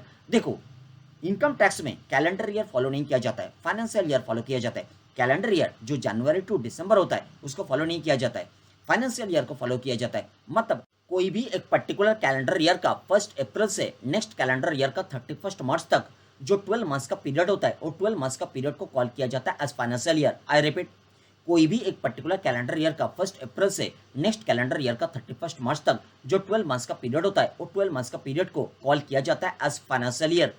एक उदाहरण दे रहे, मानो कि फाइनेंशियल ईयर 23-24 का बात कर रहे हैं, तो बताइए मुझे फाइनेंशियल ईयर 23-24 स्टार्ट कब होगा, एंड कब होगा? बताइए। फाइनेंशियल ईयर 23-24 के बारे में हम बात कर रहे हैं। फाइनेंशियल ईयर 23-24 कमेंस कब होगा, एंड कब होगा? अब बताओगे कमेंस तो होगा फाइनेंशियल ईयर 23-24, 1 अप्रैल 2023 डेट से एंड एंड होगा 31 मार्च 2024 में, 31 मार्च 2024 में। एंड इसी कॉन्टेक्स्ट में आपको एक बात ध्यान देना पड़ेगा कि एक पर्टिकुलर पर्सन एक पर्टिकुलर फाइनेंशियल ईयर में जो भी इनकम अर्न करता है, जैसे ही एक पर्टिकुलर पर्सन एक पर्टिकुलर फाइनेंशियल ईयर के रेस्पेक्ट में इनकम अर्न करता है, वो पर्टिकुलर पर्सन एसएससी बन जाता है। तो एक पर्टिकुलर एसएससी एक पर्टिकुलर फाइनेंशियल ईयर के रेस्पेक्ट में जो भी इनकम अर्न करता है, वो सारा इनकम को लेकर टोटल इनकम में कन्वर्ट करना तो तब पॉसिबल है ना जब वो पर्टिकुलर फाइनेंशियल ईयर एंड हो जाए। तो एक पर्टिकुलर फाइनेंशियल ईयर के रेस्पेक्ट में एक पर्टिकुलर एसएससी जो भी इनकम अर्न करेगा, वो इनकम के रेस्पेक्ट में टोटल इनकम का डिटर्मिनेशन तब पॉसिबल है जब वो पर्टिकुलर फाइनेंशियल ईयर एंड हो जाए। मतलब एक पर्टिकुलर एसएससी का अर्न किया हुआ एक पर्टिकुलर फाइनेंशियल ईयर के रेस्पेक्ट में टोटल इनकम का डिटर्मिनेशन पॉसिबल है नेक्स्ट फाइनेंशियल ईयर में। तो नेक्स्ट फाइनेंशियल ईयर में जो टोटल इनकम को डिटरमाइन किया जाता है उसको असेसमेंट ऑफ इनकम भी बोला जाता है। तो एक पर्टिकुलर फाइनेंशियल ईयर में अर्न किया गया एक पर्टिकुलर एसएससी का इनकम को असेस किया जाता है नेक्स्ट फाइनेंशियल ईयर में। नेक्स्ट फाइनेंशियल ईयर में लास्ट फाइनेंशियल ईयर का इनकम को असेस किया जा रहा है, मतलब टोटल इनकम को डिटरमाइन किया जा रहा है। तो लास्ट फाइनेंशियल ईयर को लॉ मेकर ने बता रहे प्रीवियस ईयर, बात समझ में आ रहा है। एंड नेक्स्ट फाइनेंशियल ईयर को लॉ मेकर बता रहे असेसमेंट ईयर। क्यों असेसमेंट ईयर? क्योंकि वो पर्टिकुलर ईयर में लास्ट ईयर का इनकम को असेस किया जा रहा है। लास्ट ईयर को बताया जा रहा है previous year, and next year जो ईयर में जो फाइनेंशियल ईयर में इनकम को असेस किया जा रहा है वो फाइनेंशियल ईयर को बताया जा रहा है असेसमेंट ईयर। हर एक फाइनेंशियल ईयर प्रीवियस ईयर भी है, असेसमेंट ईयर भी है। एंड इन दिस कॉन्टेक्स्ट आपके सामने एक उदाहरण प्लेस करेंगे। मेरा दिया हुआ स्टेटमेंट जो है कि हर एक फाइनेंशियल ईयर एक प्रीवियस ईयर भी होता है, एक असेसमेंट ईयर भी होता है। दिस पर्टिकुलर स्टेटमेंट को सब्सटेंशिएट करने के लिए आपके सामने उदाहरण प्लेस करेंगे। फाइनेंशियल ईयर 23-24 जो है, फाइनेंशियल ईयर 23-24 में जो भी सारा इनकम अर्न किया जाएगा वो सारा इनकम के रेस्पेक्ट में असेसमेंट तो कैरी ऑन किया जाएगा in the next financial year, that is in the financial year 24-25। तो फाइनेंशियल ईयर 24-25 को दिस टाइम हम लोग कॉल करेंगे as assessment year, and financial year 23-24 को दिस टाइम हम लोग कॉल करेंगे as previous year. Financial year 23-24 को दिस टाइम हम लोग कॉल कर रहे हैं as previous year in the context of assessment year 24-25, and financial year 24-25 को दिस टाइम हम लोग कॉल कर रहे हैं as assessment year in the context of previous year 23-24। Now अभी सोच के देखो, फाइनेंशियल ईयर 22-23 जो है, फाइनेंशियल ईयर 22-23 में जो भी सारा इनकम अर्न किया जाएगा वो सारा इनकम के रेस्पेक्ट में असेसमेंट ऑब्वियसली कैरी ऑन किया जाएगा in the next financial year, that is in the financial year 23-24। तो दिस टाइम फाइनेंशियल ईयर 23-24 को हम लोग कॉल करेंगे as assessment year, and financial year 22-23 को दिस टाइम हम लोग कॉल करेंगे as previous year. Financial year 22-23 को हम लोग दिस टाइम कॉल कर रहे हैं as previous year in the context of assessment year 23-24, and financial year 23-24 को दिस टाइम हम लोग कॉल कर रहे हैं as assessment year in the context of previous year 22-23। तो हर एक financial year double role play कर रहे हैं। अगर कोई एक पर्टिकुलर फाइनेंशियल ईयर को आप डिनोट करोगे एज करंट फाइनेंशियल ईयर, वो करंट फाइनेंशियल ईयर में जो भी सारा इनकम अर्न किया जाएगा वो सारा इनकम के रेस्पेक्ट में असेसमेंट कैरी ऑन किया जाएगा in the next financial year. तो next financial year is assessment year, and next financial year के रेस्पेक्ट में current financial year is previous year. फिर आप सोच के देखो, करंट फाइनेंशियल ईयर का जो लास्ट फाइनेंशियल ईयर था, वो लास्ट फाइनेंशियल ईयर में जो भी इनकम अर्न किया गया था वो सारा इनकम के रेस्पेक्ट में करंट फाइनेंशियल ईयर में असेसमेंट कैरी ऑन किया जाएगा। तो this time current financial year last financial year के रेस्पेक्ट में will play the role of assessment year. तो current financial year assessment year भी बन रहे, प्रीवियस ईयर भी बन रहे। असेसमेंट ईयर बन रहे लास्ट फाइनेंशियल ईयर के रेस्पेक्ट में, एंड प्रीवियस ईयर बन रहे नेक्स्ट फाइनेंशियल ईयर के रेस्पेक्ट में। बात क्लियर हो गया? तो जो बात ऑलरेडी हम लोग कर रहे थे कि एक पर्टिकुलर पर्सन जैसे इनकम अर्न करना स्टार्ट कर देते, वो पर्टिकुलर पर्सन को हम लोग ट्रीट करता है एज एसएससी, एंड एक पर्टिकुलर एसएससी एक पर्टिकुलर प्रीवियस ईयर के रेस्पेक्ट में, अभी हम लोग प्रीवियस ईयर वर्ड को यूज करेंगे। एक पर्टिकुलर एसएससी एक पर्टिकुलर प्रीवियस ईयर के रेस्पेक्ट में जितना भी सारा रिसिप्ट अर्न करता है, जरूरी नहीं है कि वो हर एक रिसिप्ट इनकम है, उसमें से जितना सारा receipts section number 2 class number 24 का दिया हुआ इनकम का डेफिनेशन के अंडर फॉल करेंगे, उतना सारा रिसिप्ट्स को इनकम कंसिडर किया जाएगा, रिमेनिंग रिसिप्ट्स को इनकम कंसिडर नहीं किया जाएगा। मतलब रिमेनिंग रिसिप्ट्स टोटल इनकम का कंप्यूटेशन प्रोसेस से ही बाहर हो गया, उसके ऊपर टैक्स इंपोज हो ही नहीं सकता है। जितना सारा receipts section number 2 class number 24 का दिया हुआ इनकम का डेफिनेशन के अंडर फॉल किया, वो इनकम बन गया, तो टोटल इनकम का कंप्यूटेशन प्रोसेस में पार्टिसिपेट किया, उसके ऊपर टैक्स इंपोज होगा कि नहीं होगा वो तो आगे का प्रोसेस से डिटरमाइन होंगे। बट अभी पता चल गया कि जितना सारा receipts section number 2 class number 24 का दिया हुआ इनकम का डेफिनेशन का अंडर फॉल किया, उतना सारा रिसिप्ट्स इनकम बन गया, मतलब टोटल इनकम का कंप्यूटेशन प्रोसेस में एटलीस्ट पार्टिसिपेट किया। देखिए वही सारा बात लिखा गया है, फॉलो कीजिए। Receipts which are considered as income मिला आपको, receipts which are considered as income as per section number 2 clause number 24। तो जितना सारा receipts section number 2 class number 24 का दिया हुआ इनकम का डेफिनेशन के अंडर फॉल किया, उतना सारा receipts इनकम बन गया। अभी वो इनकम टोटल इनकम का कंप्यूटेशन प्रोसेस में पार्टिसिपेट किया, ये बात पता चल गया। बट जितना सारा receipts section number 2 class number 24 का दिया हुआ इनकम का डेफिनेशन के अंडर फॉल ही नहीं किया, उतना सारा receipts इनकम बनानी, मतलब टोटल इनकम का कंप्यूटेशन प्रोसेस से वो बाहर हो गया, उसके ऊपर टैक्स इंपोज हो ही नहीं सकता है। फॉलो कीजिए, receipts which are not considered as income as per section number 2 clause number 24 hence not taxable and those receipts would not be considered in computation of total income। बात clear? तो जितना सारा receipts section number 2 class number 24 का दिया हुआ income का definition का under fall किया, वो इनकम अगर सेक्शन नंबर 5 का दिया हुआ स्कोप ऑफ टैक्सेबिलिटी से भी पास करेंगे तो टोटल इनकम का कंप्यूटेशन प्रोसेस में रह जाएंगे। बट जितना सारा receipts इनकम तो बन गया, सेक्शन नंबर 5 के थ्रू पास नहीं किया, वो भी टोटल इनकम का कंप्यूटेशन प्रोसेस से बाहर हो जाएंगे। फॉलो कीजिए, income which are taxable in India under section 5। तो सेक्शन नंबर 5 का स्कोप ऑफ टैक्सेबिलिटी के अंडर जो सारा इनकम फॉल किया, वो सारा इनकम टोटल इनकम का कंप्यूटेशन प्रोसेस में रह गया है। बट जो सारा इनकम तो है, बट सेक्शन नंबर 5 का स्कोप ऑफ टैक्सेबिलिटी के अंडर फॉल नहीं किया, वो टोटल इनकम का कंप्यूटेशन प्रोसेस से बाहर हो गया, मतलब उसके ऊपर भी टैक्स इंपोज नहीं हो सकता है। जितना सारा इनकम सेक्शन नंबर 5 का स्कोप ऑफ टैक्सेबिलिटी के अंडर फॉल किया, उसके ऊपर भी टैक्स इंपोज होगा कि नहीं होगा, वो तो आगे का प्रोसेस से डिटरमाइन होंगे। बट एटलीस्ट इतना पता चल गया कि वो टोटल इनकम का कंप्यूटेशन प्रोसेस में रह गया है। फॉलो कीजिए, income which are not taxable in India under section 5 and hence those income would not be considered in computation of total income. बात क्लियर हो गया?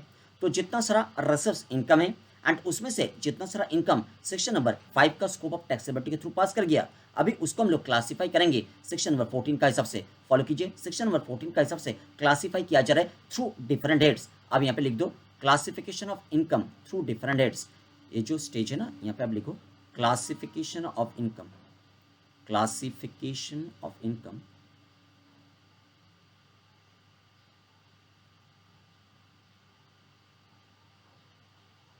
as per section number 14। तो सेक्शन नंबर 14 का हिसाब से वो सारा इनकम को क्लासिफाई किया जाएगा जो सारा इनकम सेक्शन नंबर 5 के थ्रू पास कर गया। एंड सेक्शन नंबर 14 के अनुसार जितना सारा इनकम सेक्शन नंबर 5 का स्कोप ऑफ टैक्सेबिलिटी के थ्रू पास कर गया है, वो सारा इनकम को क्लासिफाई किया जा सकता है through 5 heads of income. Number 1 head जो है that is income from salaries, जिसके लिए प्रोविजन होता है सेक्शन नंबर 15 टू 17। नेक्स्ट जो हेड ऑफ इनकम है, second head of income that is income from house properties, उसके लिए प्रोविजन होता है section number 22 to section number 27।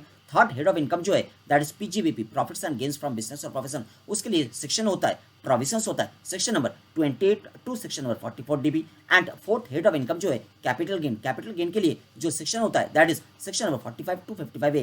And last head of income जो होता है that is income from other sources. Income from other sources head के लिए जो प्रोविजंस होता है वो होता है सेक्शन नंबर 56 टू 59।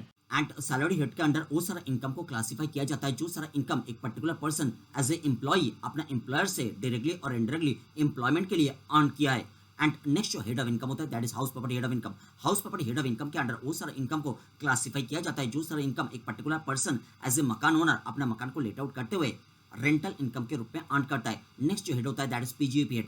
पीजीवीपी हेड के अंडर वो सारा इनकम को क्लासिफाई किया जाता है जो सारा इनकम एक पर्टिकुलर पर्सन अपना बिजनेस और प्रोफेशन को प्रीवियस ईयर में कैरी ऑन करते हुए अर्न करता है। नेक्स्ट जो हेड ऑफ इनकम होता है that is capital gain head of income. Capital gain head of income के अंडर वो सारा इनकम को क्लासिफाई किया जाता है जो सारा इनकम एक particular person as a owner of capital asset को ट्रांसफर करते हुए अर्न करता है। नेक्स्ट जो हेड होता है that is income from other sources. Income from other sources head के अंडर वो सारा इनकम को क्लासिफाई किया जाता है जो सारा इनकम ना तो सैलरी हेड में क्लासिफाइड हुआ, ना तो हाउस प्रॉपर्टी हेड में क्लासिफाइड हुआ, ना तो पीजीपी हेड में क्लासिफाइड हुआ और ना तो कैपिटल गेन हेड में क्लासिफाइड हुआ, बट अदर सोर्सेज हेड का टर्म्स एंड कंडीशंस को सेटिस्फाई करते हुए उसमें क्लासिफाइड हो रहे। बट अगर कोई एक पर्टिकुलर इनकम तो है सेक्शन नंबर 5 का स्कोप ऑफ टैक्सेबिलिटी के थ्रू पास भी किया, बट सेक्शन नंबर 14 जो 5 हेड्स का क्लासिफिकेशन दिया उसमें कोई भी एक हेड के अंडर फिट नहीं हो रहे, तो ऐसा सिचुएशन में वो भी टोटल इनकम का कंप्यूटेशन प्रोसेस से बाहर हो जाता है। ये बात ध्यान देना पड़ेगा। But in this particular stage आपको और एक इंपॉर्टेंट पॉइंट ध्यान देना पड़ेगा, दैट इज अगर कोई एक particular receipt section number 2 clause number 24 का दिया हुआ टर्म्स एंड कंडीशंस को सेटिस्फाई करते हुए इनकम बन जाता है एंड वो पर्टिकुलर इनकम सेक्शन नंबर 5 का दिया हुआ स्कोप ऑफ टैक्सेबिलिटी का टेस्ट को भी पास कर जाता है, फिर सेक्शन नंबर 14 के अनुसार कोई एक पर्टिकुलर हेड के अंडर क्लासिफाइड भी हो जाता है। एंड क्लासिफाइड होने के बाद जब उसका कंप्यूटेशन चल रहा था सेक्शन नंबर 10 उसको एग्जम्प्ट डिक्लेयर कर देते, तो वो पर्टिकुलर इनकम भी टोटल इनकम का कंप्यूटेशन प्रोसेस से बाहर हो जाता है, मतलब उसके ऊपर भी टैक्स इंपोज नहीं हो सकता है। देखो हर एक हेड के अंडर जब कंप्यूटेशन का प्रोसेस चलता है ना, एट फर्स्ट ग्रॉस इनकम को कंप्यूट किया जाता है, हर एक हेड के अंडर ग्रॉस इनकम को कंप्यूट किया जाता है, देन नेट इनकम को कंप्यूट किया जाता है। ग्रॉस इनकम से नेट इनकम रीच करने के लिए बीच में एक डिडक्शन का प्रोसेस होता है। ग्रॉस से डिडक्शन लेस करने में नेट इनकम में हम लोग रीच करते हैं। डिडक्शन का मतलब होता है ग्रॉस इनकम, डिडक्शन का ज्यादा से ज्यादा केसेस में मतलब होता है कि ग्रॉस इनकम कमाने के लिए जितना सारा एक्सपेंडिचर्स को इनकट किया गया है, वो सारा एक्सपेंडिचर्स को इनकम टैक्स प्रोविजंस का हिसाब से लेस करने का प्रोसेस को बोलते हैं deduction. I repeat, gross income earn करने के लिए जितना सारा एक्सपेंडिचर्स को इनकट किया गया है, वो सारा एक्सपेंडिचर्स को इनकम टैक्स प्रोविजंस का हिसाब से लेस करने का प्रोसेस को बोलते हैं डिडक्शन। तो हर एक हेड के under eight first gross income को कंप्यूट किया जाता है, देन ग्रॉस इनकम से ग्रॉस इनकम कमाने का खर्चे को इनकम टैक्स प्रोविजंस का हिसाब से लेस किया जाता है एज डिडक्शन। तो डिडक्शन लेस करने के बाद जो कैलकुलेटेड फिगर होता है, वो कैलकुलेटेड फिगर को वो पर्टिकुलर हेड का नेट इनकम बोला जाता है। बात आपको समझ में आ गया? एंड नेक्स्ट स्टेज में हम लोग बेसिकली दो एडजस्टमेंट्स को परफॉर्म करेंगे। Number one adjustment clubbing of income and second adjustment set off carry forward and set off losses. First जो एडजस्टमेंट है that is clubbing of income. Clubbing of income के लिए प्रोविजंस होता है income tax act 1961 के under section number 60 से section number 65 तक। Now clubbing of income का बैकग्राउंड होता है कि अगर कोई एक पर्टिकुलर एसएससी एक पर्टिकुलर प्रीवियस ईयर का बिगिनिंग में ही अपना टोटल इनकम को एस्टिमेट करता है and on the basis of estimated total income अपना टैक्स लायबिलिटी को भी कंप्यूट करता है एंड अपना एस्टिमेटेड टैक्स लायबिलिटी को रिड्यूस करके मिनिमम से मिनिमम बनाने के लिए और अपने एस्टिमेटेड टैक्स लायबिलिटी को पूरा तरीके से एलिमिनेट करने के लिए ऐसा कुछ मेजर्स लेता है जो measures outside the scope of income tax law होता है। ऐसा कुछ मेजर्स लेता है जो सारा measures outside the scope of the income tax law होता है। देखो इनकम टैक्स लॉ के अंडर भी प्रोविजंस एग्जिस्ट करता है, जो प्रोविजंस को यूटिलाइज करते हुए इनकम टैक्स लायबिलिटी को टू ए पर्टिकुलर एक्सटेंट तक रिड्यूस किया जा सकता है। बट अगर ऐसा कोई मेजर्स लिया जाता है जो मेजर्स इनकम टैक्स लॉ का स्कोप का बाहर होता है एंड वो सारा मेजर्स बेसिकली इलीगल मेजर्स है इनकम टैक्स रिड्यूस करने का पर्पस में, इनकम टैक्स रिड्यूस करने के पर्पस में वो सारा इलीगल मेजर्स है, वो सारा मेजर्स लेते हुए अगर टैक्स लायबिलिटी को रिड्यूस किया जाता है और टैक्स लायबिलिटी को एलिमिनेट किया जाता है पूरा तरीका से, देन क्लबिंग ऑफ इनकम का प्रोविजंस अप्लाई किया जाएगा तब जब जो सारा मेजर्स लिया जा रहा है बाय दैट पर्टिकुलर एसएससी, वो सारा मेजर्स का बेसिस ऐसा है कि वो पर्टिकुलर एसएससी का जितना भी हेड्स ऑफ इनकम एग्जिस्ट कर रहे थे, वो हेड्स ऑफ इनकम में जितना भी सारा इनकम क्लासिफाइड हुआ है, वो एक और एक से ज्यादा इनकम को उन्होंने बाईपास कर दिया। मतलब इनकम जो एसेट से जनरेट हो रहे थे वो एसेट और किसी के नाम पे गिफ्ट कर दिया, जैसे वाइफ के नाम पे और बच्चों के नाम पे। प्रोविजंस डिटेल में स्टडी करने में आपको पता चलेगा कि किसके नाम पे कैसे ट्रांसफर करने में क्लबिंग का प्रोविजंस अप्लाई होता है। तो अगर मेजर्स ऐसा लिया जा रहा है कि जो सारा हेड्स ऑफ इनकम एग्जिस्ट कर रहे हैं, वो सारा हेड्स ऑफ इनकम में जितना भी इनकम क्लासिफाइड हुआ है वो इनकम को ही बाईपास किया गया है। इनकम को कैसे बाईपास किया जाता है? इनकम जो एसेट से जनरेट हो रहा है वो एसेट को गिफ्ट कर दिया गया है और किसके नाम पे? तो जिसके नाम पे एसेट ट्रांसफर होगा उसके नाम पे ही वो इनकम जनरेट होगा। तो एसएससी का हेड्स में वो इनकम क्लासिफाइड नहीं होगा, इसलिए एसएससी ने ऐसा किया। बट लॉ मेकर बता रहे नहीं, गिफ्ट करने में भी जिसके नाम पे गिफ्ट किया गया है लीगली उसके नाम पे इनकम जनरेट हो रहे, बट इनकम टैक्स पर्पस के लिए वो इनकम को एसएससी का इनकम में क्लब किया जाएगा। बात समझ में आ रहे? नेक्स्ट जो सेकंड एडजस्टमेंट होता है that is set off carry forward and set off losses. Set off carry forward and set off losses का जो प्रोविजंस होता है वो प्रोविजंस इनकम टैक्स एक्ट के अंडर एग्जिस्ट करता है सेक्शन नंबर 70 से सेक्शन नंबर 80 तक। देखो हर एक पर्टिकुलर हेड का नेट इनकम को कैलकुलेट किया जाएगा। नेट इनकम नेगेटिव भी हो सकता है, नेट इनकम पॉजिटिव भी हो सकता है। इनकम फ्रॉम सैलरी हेड को छोड़ के बाकी चार हेड्स में इनकम फ्रॉम सैलरी हेड का हमेशा पॉजिटिव नेट इनकम ही जनरेट होता है। रिमेनिंग जो 4 हेड्स है उसमें नेट इनकम पॉजिटिव भी हो सकता है, नेट इनकम नेगेटिव भी हो सकता है। तो अगर एक पर्टिकुलर एसएससी का एक पर्टिकुलर प्रीवियस ईयर का रेस्पेक्ट में जितना भी सारा हेड्स ऑफ इनकम एग्जिस्ट करता है उसमें नेगेटिव हेड्स ऑफ इनकम भी एग्जिस्ट कर सकते हैं। आपको ध्यान देना पड़ेगा कि हम लोग हेड्स ऑफ इनकम का बात कर रहे हैं, सोर्सेज ऑफ इनकम का बात नहीं कर रहे। एक पर्टिकुलर प्रीवियस ईयर के रेस्पेक्ट में सोर्सेज ऑफ इनकम अनलिमिटेड हो सकता है, बट एक पर्टिकुलर प्रीवियस ईयर के रेस्पेक्ट में हेड्स ऑफ इनकम एक पर्टिकुलर एसएससी का मैक्सिमम 5 ही हो सकता है। Salary, house property, PGBP, capital gain and other sources. Sources of income and heads of income के बीच में फर्क क्या है? एक उदाहरण दे रहे, मानो कि मिस्टर एक्स 5 बिल्डिंग का ओनर है एंड 5 बिल्डिंग को उन्होंने लेट आउट करते हुए रेंटल इनकम अर्न कर रहे हैं। तो 5 सोर्सेज से उनको इनकम आ रहे, बट 5 सोर्सेज से जो इनकम आ रहे वो इनकम एक पर्टिकुलर हेड के अंडर ही क्लासिफाई होंगे, that is income from house property. बात आपको समझ में आ रहा है? तो अगर एक पर्टिकुलर एसएससी का एक पर्टिकुलर प्रीवियस ईयर के रेस्पेक्ट में जितना भी सारा हेड्स ऑफ इनकम एग्जिस्ट कर रहा है उसमें नेगेटिव हेड्स ऑफ इनकम भी एग्जिस्ट कर रहा है, तो टोटल इनकम का कंप्यूटेशन पर्पस के लिए जब सारा हेड्स ऑफ इनकम को एग्रीगेट किया जाएगा तो पॉजिटिव के साथ नेगेटिव सेटअप तो होगा ना, बट मैथमेटिक्स का नियम का हिसाब से सेटअप नहीं होगा, इनकम टैक्स का प्रोविजंस का हिसाब से सेटअप होगा। एंड वो प्रोविजंस दिया गया है सेक्शन नंबर 70 से सेक्शन नंबर 80 तक, वो सारा प्रोविजंस को एक्यूमुलेट करके हम लोग बोलते हैं setup carry forward and setup का प्रोविजंस। बात समझ में आ गया? देखो वही सारा बात नीचे लिखा गया था। तो क्लबिंग का एक एडजस्टमेंट किया जाएगा एंड सेटअप का एक एडजस्टमेंट किया जाएगा। क्लबिंग ऑफ इनकम वाला एडजस्टमेंट को डिनोट किया गया प्लस साइन से, whereas setup carry forward and setup of losses वाला एडजस्टमेंट को डिनोट किया गया है माइनस साइन से। ऐसा क्यों है? बेसिस क्या है? देखो क्लबिंग ऑफ इनकम के केस में होता क्या है, और किसी का इनकम एसएससी का इनकम में क्लब किया जाता है, एसएससी का इनकम में जोड़ा जाता है, मतलब एसएससी का टोटल इनकम इंक्रीज कर जाता है, इसीलिए तो प्लस साइन से डिनोट किया जा रहा है। एसएससी का टोटल इनकम क्लबिंग करने में इंक्रीज कर जाएगा। Whereas in case of set of carry forward and set of losses, SSC का जो डिफरेंट हेड्स ऑफ इनकम होता है उसमें अगर नेगेटिव हेड ऑफ इनकम भी है तो पॉजिटिव के साथ नेगेटिव को सेटअप करने में एसएससी का टोटल इनकम रिड्यूस कर जाता है, इसीलिए माइनस साइन से डिनोट किया जा रहा है। बात समझ में आ गया? तो दोनों एडजस्टमेंट के बाद जो एग्रीगेट फिगर बनता है वो एग्रीगेट फिगर को हम लोग बोलते हैं gross total income. Now gross total income के बारे में इनकम टैक्स एक्ट के अंडर प्रोविजन डाला गया है सेक्शन नंबर 80B सबसेक्शन 5 में। ग्रॉस टोटल इनकम से डिडक्शन को लेस किया जाता है, लेस करने में हम लोग रीच करता है टोटल इनकम में as per section number 2 class number 45। देखो दिस टाइम डिडक्शन का जो बेसिस होता है लॉ मेकर बता रहे इनकम टैक्स एक्ट 1961 का चैप्टर नंबर 6A का प्रोविजंस का हिसाब से कुछ स्पेसिफाइड काम करने में लॉ मेकर एसएससी को डिडक्शन का बेनिफिट ग्रांट करता है। देखो चैप्टर नंबर 6A के अंडर बेसिकली हम लोग स्टडी करेंगे section number 80C to section number 80U। Now income tax act 1961 का चैप्टर नंबर 6A का प्रोविजंस का हिसाब से एसएससी को कुछ स्पेसिफाइड काम करना पड़ेगा, देन लॉ मेकर एसएससी का स्पेसिफाइड काम के ऊपर बेस करके डिडक्शन का बेनिफिट ग्रांट करेंगे। तो स्पेसिफाइड काम का मतलब क्या होता है? ब्रॉड टर्म में अगर बताएंगे तो ऐसे बताएंगे कि देश के लिए कुछ अच्छा करना, सोसाइटी के लिए कुछ अच्छा करना, फैमिली के लिए कुछ अच्छा करना, अपने लिए कुछ अच्छा करना, ये होता है स्पेसिफाइड काम। डिटेल में जब स्टडी करेंगे चैप्टर नंबर 6 से 80C टू 80U तो आपको ज्यादा समझ में आएगा। अभी आप ब्रॉड टर्म सुन के रख दो कि देश के लिए कुछ अच्छा करना, सोसाइटी के लिए कुछ अच्छा करना, फैमिली के लिए कुछ अच्छा करना, अपने लिए कुछ अच्छा करना, ये सब करने में डिडक्शन का बेनिफिट लॉ मेकर एसएससी को अलाउ करता है। ये सब जो अच्छा करने का मतलब होता है डोनेशन वगैरह, बात समझ में आ रहे? उसके ऊपर बेस करके क्वांटम को डिसाइड किया जाएगा कितना डिडक्शन का बेनिफिट ग्रांट किया जाएगा एसएससी को। तो ग्रॉस टोटल इनकम से डिडक्शन का बेनिफिट अलाइज करने में टोटल इनकम बनेगा। टोटल इनकम में हम लोग रिच करेंगे। नाउ टोटल इनकम के साथ मल्टीप्लाई करेंगे टैक्स रेट को तो टैक्स लायबिलिटी निकल के आ जाएगा, बट टोटल इनकम के साथ टैक्स रेट को मल्टीप्लाई करने में टैक्स लायबिलिटी आएगा। ये बात तो समझ में आ रही है, बट ये बात कहां लिखा गया है? मतलब टैक्स रेट को इंपोज किया जा रहा है, लेवी किया जा रहा है, ये तो कोई सेक्शन का हिसाब से लेवी होना चाहिए। यस, इनकम टैक्स एक्ट 1961 के अंडर जो मोस्ट इंपॉर्टेंट सेक्शन होता है that is section number 4। Section number 4 होता है इनकम टैक्स एक्ट 1961 का बेसिक बैकबोन, इसको बोला जाता है चार्जिंग सेक्शन। हर एक फिस्कल लेजिस्लेशन का एक चार्जिंग सेक्शन होता है। विदाउट ए चार्जिंग सेक्शन वो लेजिस्लेशन बेकार हो जाता है, क्योंकि चार्जिंग सेक्शन के थ्रू टैक्स को इंपोज किया जाता है और फिस्कल लेजिस्लेशन में टैक्स इंपोज करना ही मेन मैटर होता है।